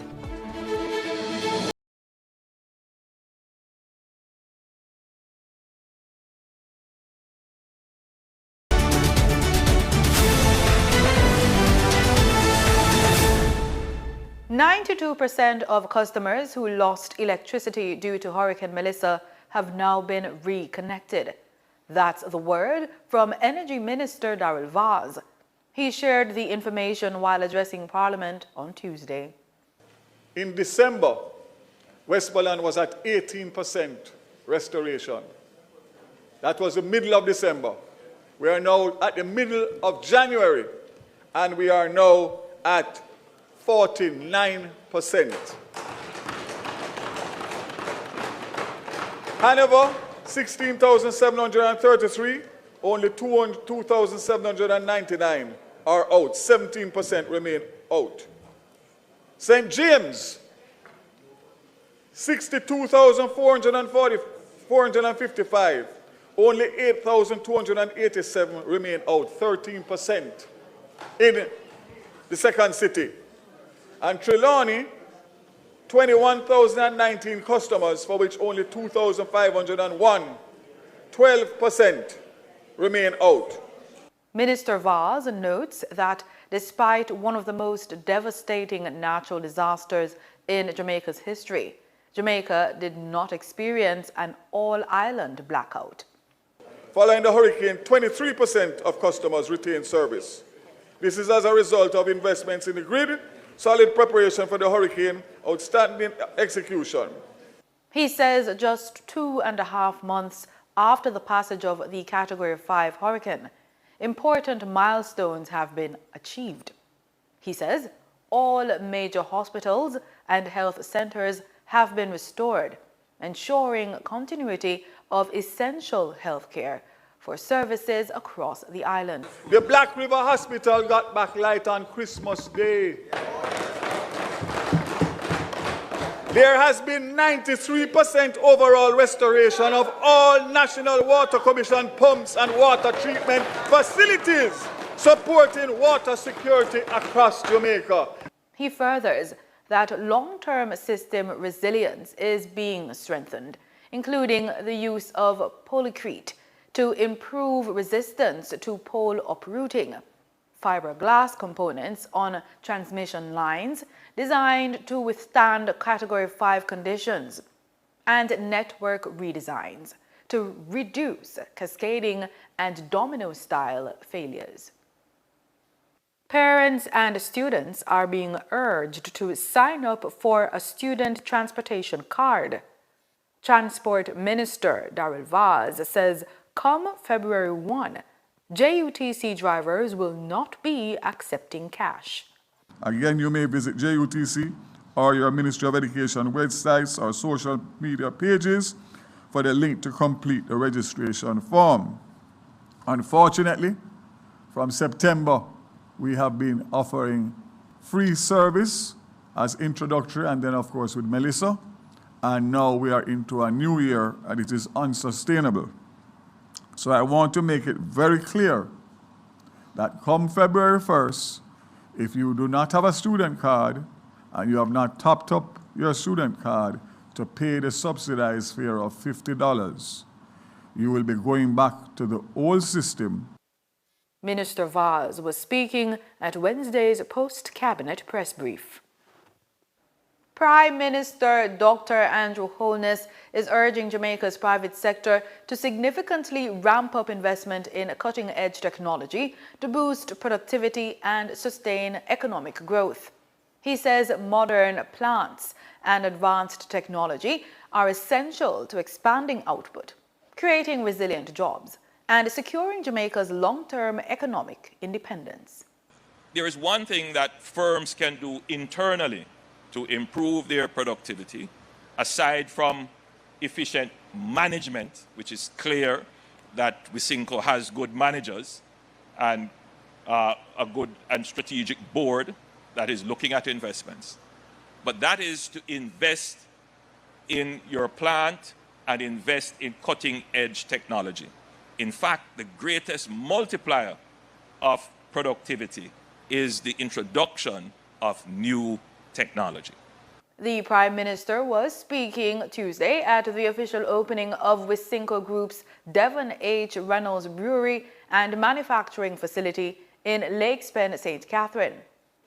The $35 million state-of-the-art facility is named in honor of the company's longest-serving employee and current Director of Manufacturing.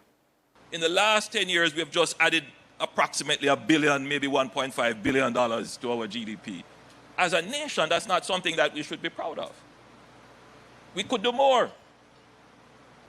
And therefore, I use this platform as I have the attention of some of our larger investors here. How are you, Adam? I use this platform to challenge the investors. Now is the time to increase that I in the equation of C for consumption, I for investment, G for government, X minus M, export and import. Let's expand the investment, but not just any kind of investment. You want cutting-edge investment, because the cutting edge that incorporates technology increases your productivity. Dr. Holness says the government remains focused on creating a strong business environment, pointing to a significant increase in the capital budget over the past decade. We have spurred growth by placing significant emphasis on infrastructure development. However, we need firms to contribute to the expansion of the GDP even more by increasing their investments. And we have seen this happen right before our very eyes. The Prime Minister says the measure supports a pro-growth economy and boosts Jamaica's competitiveness regionally and globally. The Police High Command has received 1,000 body-worn cameras, which were in advanced stage of procurement in the final quarter of 2025. The Commissioner of the Independent Commission of Investigations, INDICOM, Hugh Faulkner, told RJR News that body-worn cameras will be critical in resolving controversial fatal police shootings. Meanwhile, the Jamaica Constabulary Force says the process of deploying Axon Body Camera 3 devices is underway, with particular focus on divisions and teams that experience high levels of citizen engagement. Another 1,000 body-worn cameras will be secured and deployed during the next financial year. As Jamaica continues to observe Earthquake Awareness Week, the Jamaica Fire Brigade is reminding citizens that earthquakes can strike without warning, and preparation can make the difference between life and death. Denita Rodney tells us more. In recognition of Earthquake Awareness Week, the Jamaica Fire Brigade is urging the public to take earthquake preparedness seriously, noting that seismic activity can occur at any time. Speaking at a recent JIS think tank, Public Education Officer Superintendent Amelia Ebanks emphasized the importance of having an emergency plan and a well-stocked safety kit in place before disaster strikes. So what you need to do is the same plan that you would have for the workplace, you need to tailor it for your home needs. And what that means is that you must put in place a safety kit. So you want to make sure that you have a first aid kit in there. You want to make sure you have a flashlight, a battery-powered radio. We would have seen the importance of that over the past 2 months since the passage of Hurricane Melissa, because some persons are still without electricity, and they know the importance of a battery-powered radio, as difficult as it may be to find. Superintendent Ebanks also stressed the importance of including a sounding device in emergency kits, which can help rescuers locate trapped individuals following an earthquake. And one of the things I want to point out to persons that you must have in that kit is a sounding device. You want to have something that can make some kind of sound in the event that you are trapped and you need to be rescued. So search and rescue teams will know that this is a sound outside of the ordinary, and they will come towards you. So if you can have a whistle, that would be very good. So you can do blasts of the whistle. And what that does for you is you are in a situation where there's a lot of dust and oxygen might be deficient in some cases. You are not using up your voice and you're not using up the oxygen to inhale and exhale to be calling out for help. So you do blasts of the whistle, and that will tell persons. He added that if a sounding device is not available, persons should create loud banging sounds to alert emergency responders to their location. If, for example, though, you don't have that and you find yourself in a situation where you're trapped, find something that can bang on something else and create a sound. So you're banging. Or if you have a piece of metal and you can bang another piece of metal, that will alert the rescue teams that somebody is in this area. Earthquake Awareness Week runs from January 11 to 16 and is being spearheaded by the Office of Disaster Preparedness and Emergency Management, ODPEM, under the theme, Resilient Jamaica, We Weather the Storm and Brace for the Shake. Reporting for the news on PBCJ, I am Denita Rodney. Time now for the business report with Denise Williams.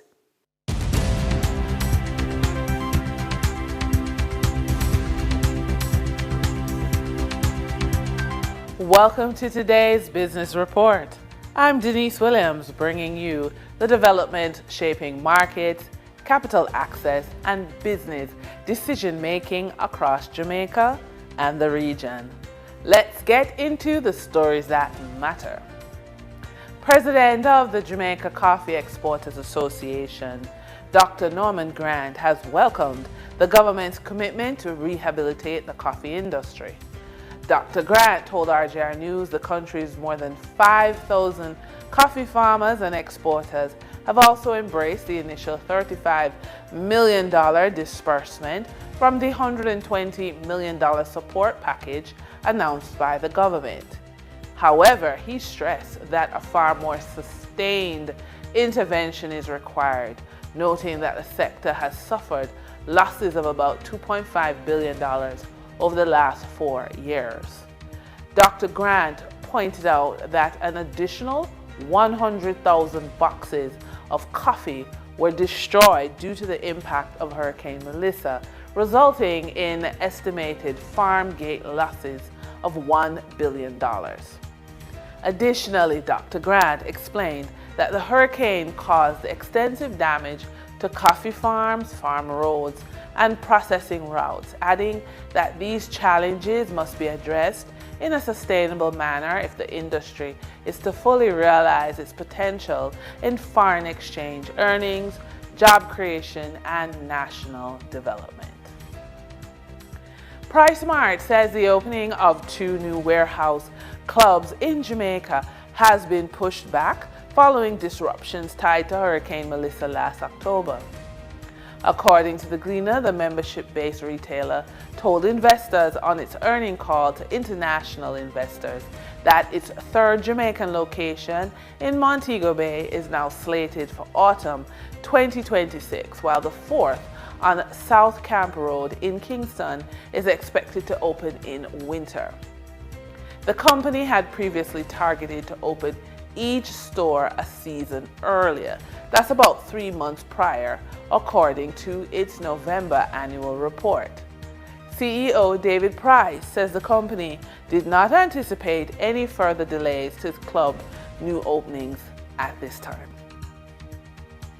For the trading period of January 13, 2026, the most actively traded securities were Trans-Jamaica Highway Limited with 2,888,962 units, representing 15.52% of market sales activities. Atlantic Hardware and Plumbing Company Limited with 2,040,483 units, representing 10.96% of market sales activities. Innovative Energy Group Limited with 1,983,241 units, representing 10.65% of market sales activities. Investor activity remained concentrated in transportation, energy, and distribution plays, signaling continued interest in dividend-producing and strategic assets. Turning to the foreign exchange market based on Bank of Jamaica data for January 13, 2026. Forex traders recorded significant activity with strong demand across major currencies. For the US dollar, trading margins reflected steady liquidity, with the US selling at $158.56 and buying at $156.77. In the Canadian dollar, moderate gains supported by 52 cents transaction spread. The Canadian dollar sold for $113.98 and was bought for $113.46. For the British pound, continued volatility offered short-term trading opportunities of $1.71 in profits for the banks. The British pound sold for $211.07 and was bought for $209.36. These movements underscore the importance of cash flow, timing, and currency awareness for businesses managing import costs, debt servicing, or overseas exposure. For the credit report tip of the day, luxury real estate doesn't approve itself at the showing. It's approved months earlier in your credit file. Whether purchasing from abroad, preparing for retirement, or targeting a stretch property, lenders take action on what your credit demonstrates. Control over balances, reliability in payments, thoughtful use of debt, and financial readiness for the next phase of life. Every inquiry, balance, and payment sends a signal.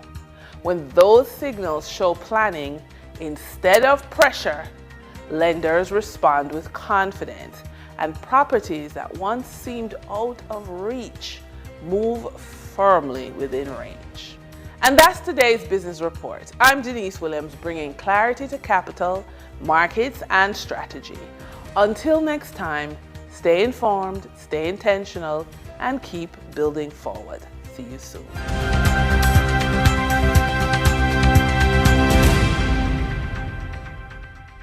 In regional news, security at Belize's international gateways is getting a high-tech upgrade as the government officially rolls out a new biometric screening system in partnership with the United States.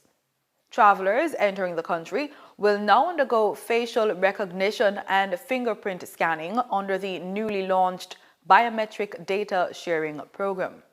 Designed to tighten border security and streamline migration management, the technology is being deployed at all major airports and strategic land border crossings. News 5's Brittany Gordon has more details on the event. Belize is stepping up its border security with cutting-edge technology. A brand new biometric data sharing program, launched in partnership with the United States, is now in effect. So, if you're traveling through Belize's airports, expect fingerprints and facial recognition scanners at checkpoints. The goal is to stop fraudulent documents and flag anyone who could pose a threat to public safety before they even enter the country. Immigration Minister Karim Musa says this upgrade is a big boost to Belize's security protocols. What this means for migration and what this means for border security and national security is groundbreaking, because many might not know, but whenever a traveler enters the country, there are screening processes that take place. Of course, there is the initial screening process, followed by what could be described as a very lengthy secondary process in the event an individual is providing misleading information as it relates to their travel documents or their travel purpose. And so this will certainly expedite that process because now we're going to be tapping into international database regarding a particular individual, like I said, who is or may be subjected to secondary screenings. Belizean officials are also being trained to utilize the technology, which is expected to be rolled out across Belize's borders within the next 2 months. Today's event marks the formal handover of approximately $250,000 US in biometric data security partnership, funded by the U.S. State Department's Bureau of INL. And this milestone continues the enduring partnership between the U.S. Department of Homeland Security and Belize's Ministry of Immigration, as well as other key agencies. Through the BDSP, we are not only sharing critical biometric data to bolster the safety of Belize and the United States, but most importantly, we are exchanging expertise, building capacity, and promoting best practices in border security.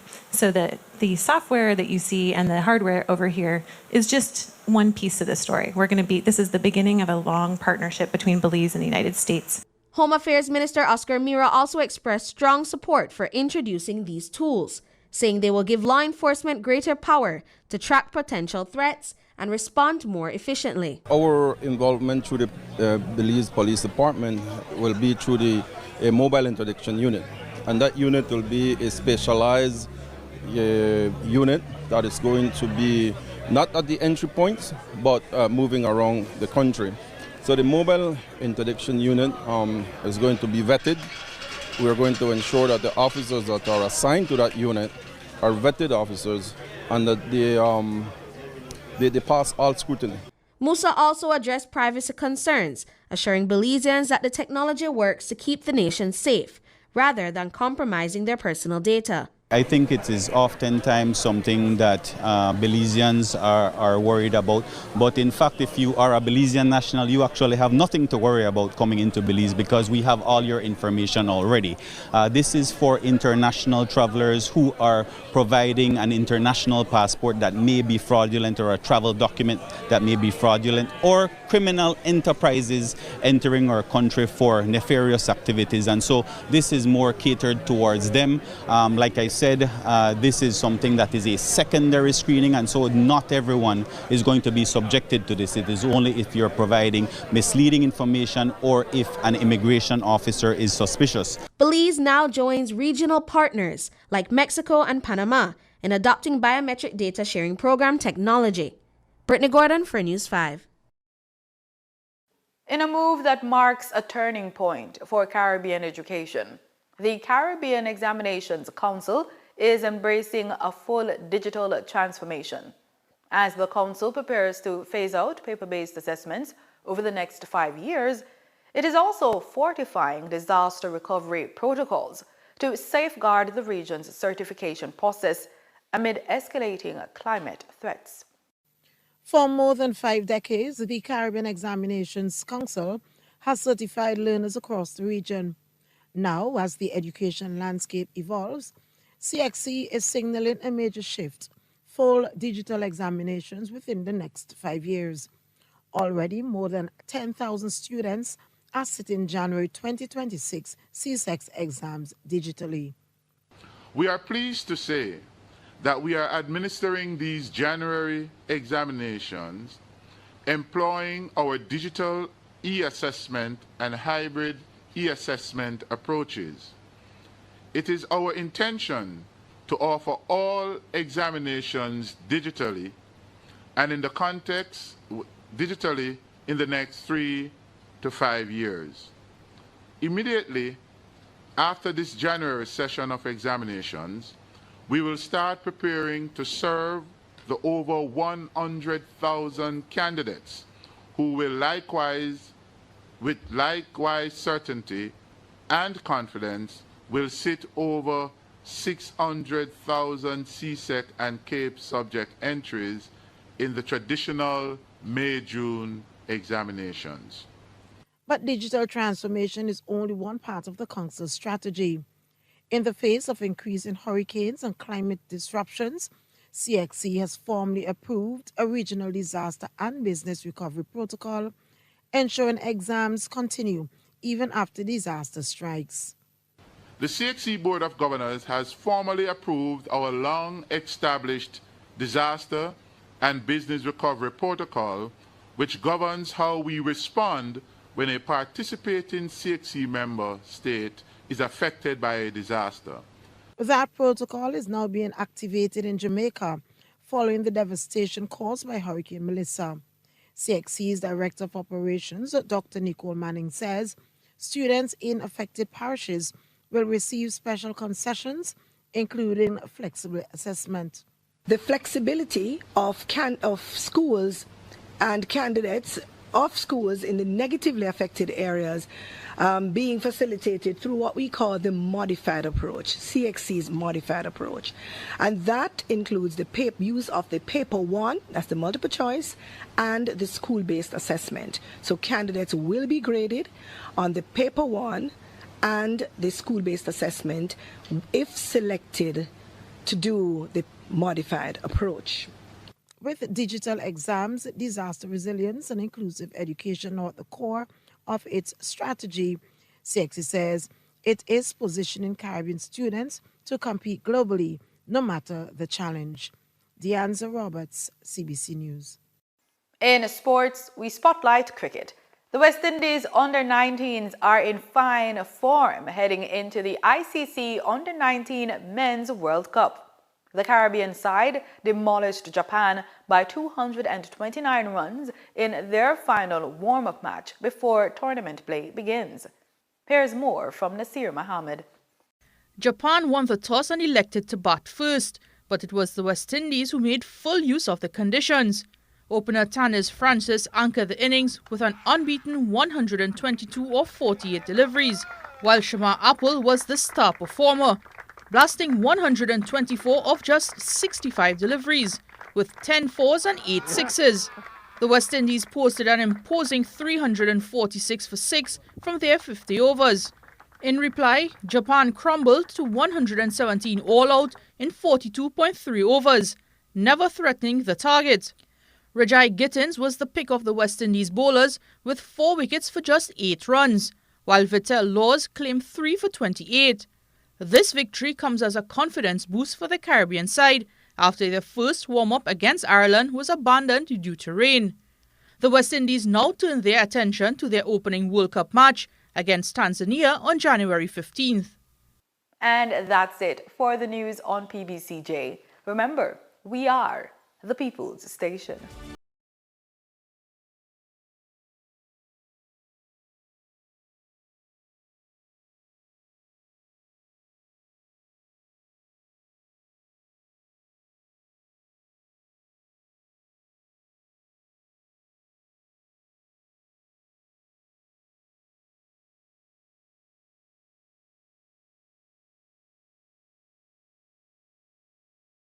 Cardinal Official live from Kingston, live from the Island Music Conference, and you are tuned in to PBCJ, okay?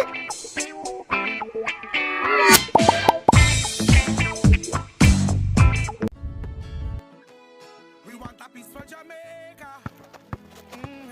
Yo, what are you? Oh, man, none of that. No, brother, no, man. Mash up that, man. You see you ever play ref? Dirty game, no play. Like a bad game. No, I said, person who come from, brother, I want to live good, man. I want to live good, brethren. So shake hand, I can play like a bad, brethren. Really, have to shake hand? Yeah, man, and no badness, brethren. Just live good, man. Come together as one and make the violence done. Cook it up and make we steam it.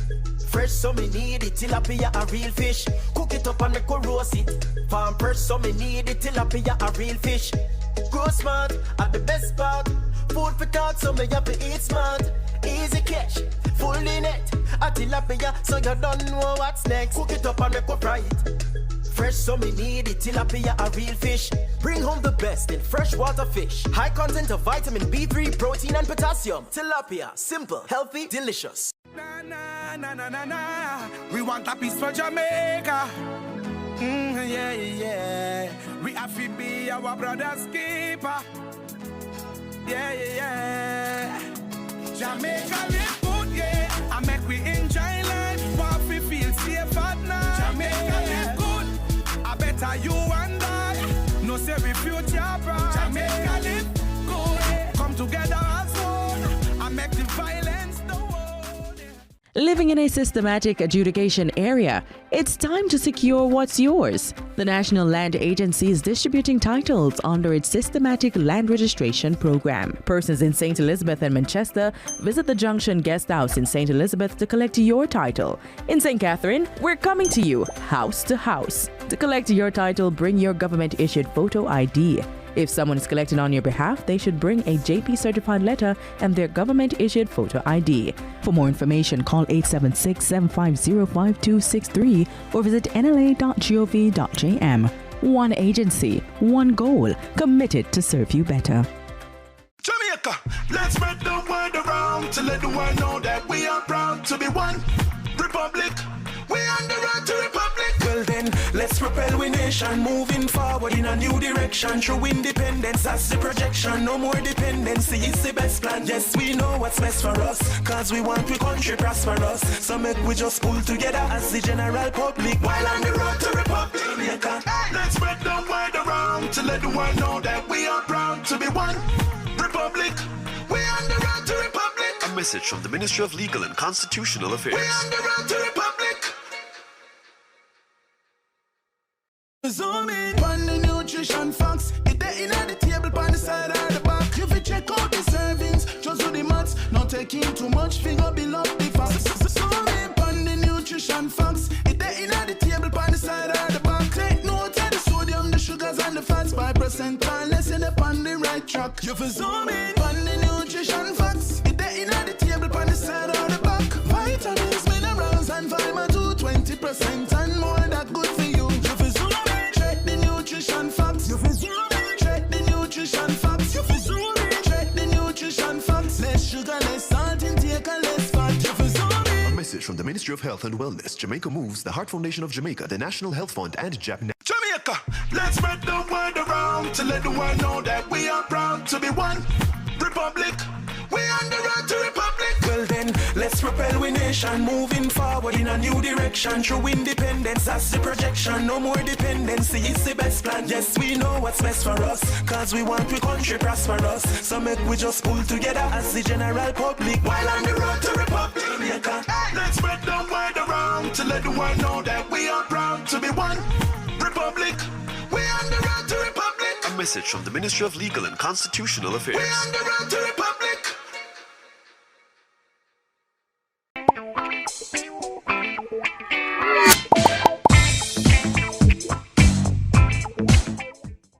Jamaicans are known for taking a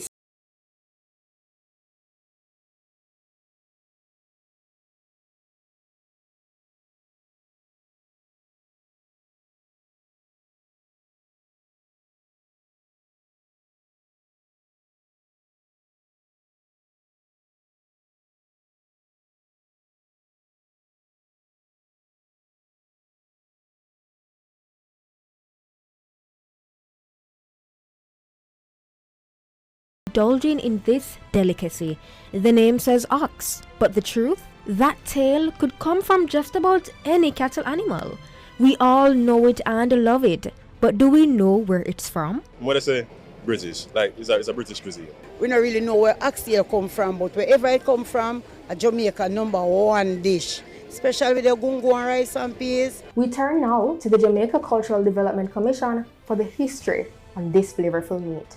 The history of oxtail would drag us right back to the transatlantic slave trade, when the slaves were coming to the Caribbean, and on the plantation they would have been given the less desirable cut of meat, the offal, the tripe, the tail, because the oxtail, for example, it takes a long time to cook. So because the slaves are such resilient persons, they would take the oxtail and, from the African and the Maroon heritage, they do a lot of stews. And why stew?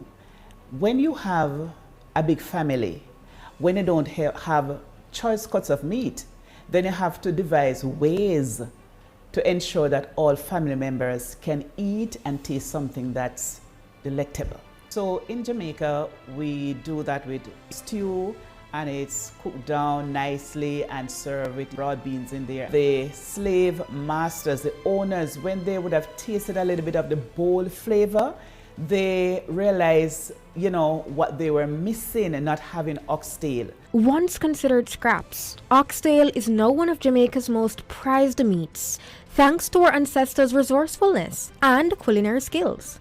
Beyond its bold flavor, oxtail is packed with nutrients, rich in protein, B vitamins for energy, iron for healthy blood, zinc for immunity, collagen for joints and skin, and phosphorus for strong, healthy bones. So the tail is cut in rounds, all right? When you do cut them in rounds, you have to trim, because oxtail have a lot of fat.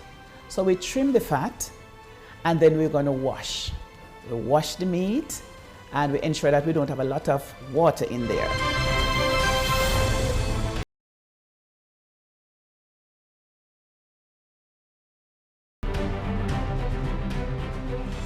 Back then, the slaves didn't know anything about browning that we have now. So they would get some brown sugar and they would caramelize that in the pot. So we are going to do that today. And then you're going to put your oxtail in. You're going to stir to coat all sections with the burnt sugar that we have done. So we add the hot water. Slow cooking, and when it's nice and tender, then we are going to be adding, the rest of the onions, the garlic, the peppers, the scotch bonnet peppers.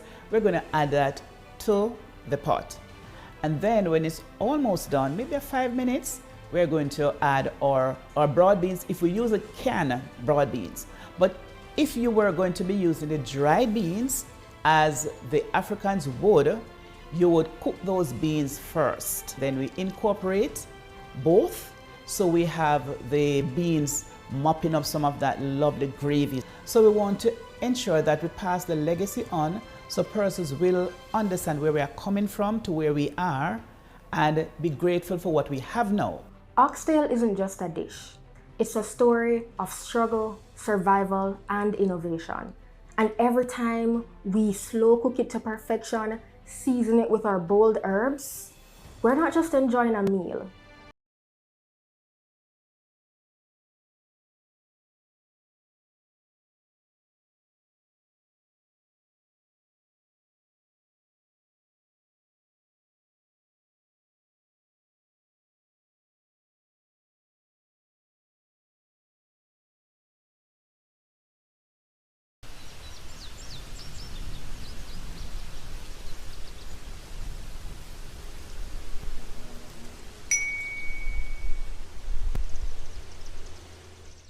Zoom in on the nutrition facts. It there in the table, on the side or the back. You fi check out the servings, just do the maths. Not taking too much, finger below the facts. Zoom in on the nutrition facts. It there in the table, on the side or the back. Take note of the sodium, the sugars and the fats. You feel zoom in on the nutrition facts. It there in the table, on the side or the back. Vitamins, minerals, and vitamin 2, 20% and more that good for you. You feel zoom in, check the nutrition facts. You feel zoom in, check the nutrition facts. You feel zoom in, check the nutrition facts. Less sugar, less salt intake, and less fat. You feel zoom in. A message from the Ministry of Health and Wellness, Jamaica Moves, the Heart Foundation of Jamaica, the National Health Fund, and Japan. According to the Jamaica Public Service Company, the average cost of electricity is $65 per kilowatt hour. A refrigerator is essential in every household, but what's the cost of keeping it plugged in all day? For a 15 to 18 cubic foot inverter refrigerator running 24 hours a day, that's 64 kilowatt hours per month, which adds up to $3,900 on your light bill.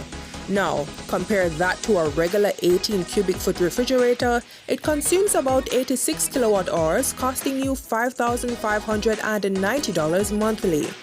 Got a bigger fridge? A 26 cubic foot inverter model uses up to 108 kilowatt hours, costing $7,020 each month just to keep it cool. Just a tip. Always check the energy rating before you buy. Inverter models save more in the long run. Pedestrians, stay alert. Keep your head up and stay off the phone while crossing the road. Don't be a distracted walker. Every step matters. Look out before you step out.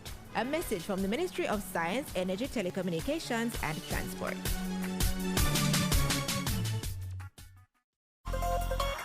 Motorists, as Minister of Justice, I appeal to you, obey the road code, pay your ticket on time, and only go to court if the ticket is being contested. Close to 80% of matters coming to the parish courts are for traffic breaches. Let's work together to make our roads safe and ease the burden on our courts. BGLC, the regulatory body. We regulate, you play without worry. We regulate, you play. BGLC, fair play when you play. For the fun of the game, you know we're there. BGLC, keep it fair for the player. You play the game and we are the rules setter. Keep everything fair so the game play better. The Betting, Gaming and Lotteries Commission. We ensure fairness, integrity and responsible gaming practices. Keep the game fair and fun for everyone. We regulate, you play.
Go for dreams.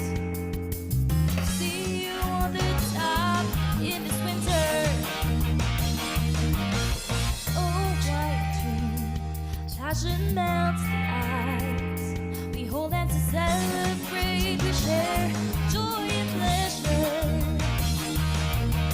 Beads of sweat glisten and freeze while we raise beautiful wishes or lit by spotlights.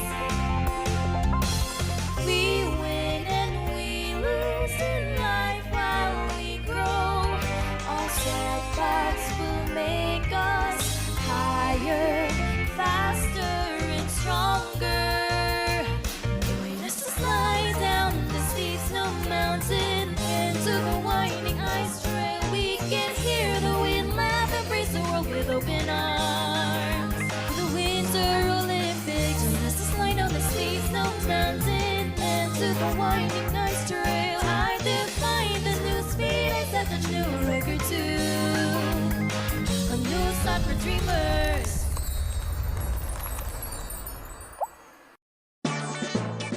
Ice ball. The first WO Village Ice Ball is about to kick off. If you want to sign up, please go to Penny of the Rescue Team.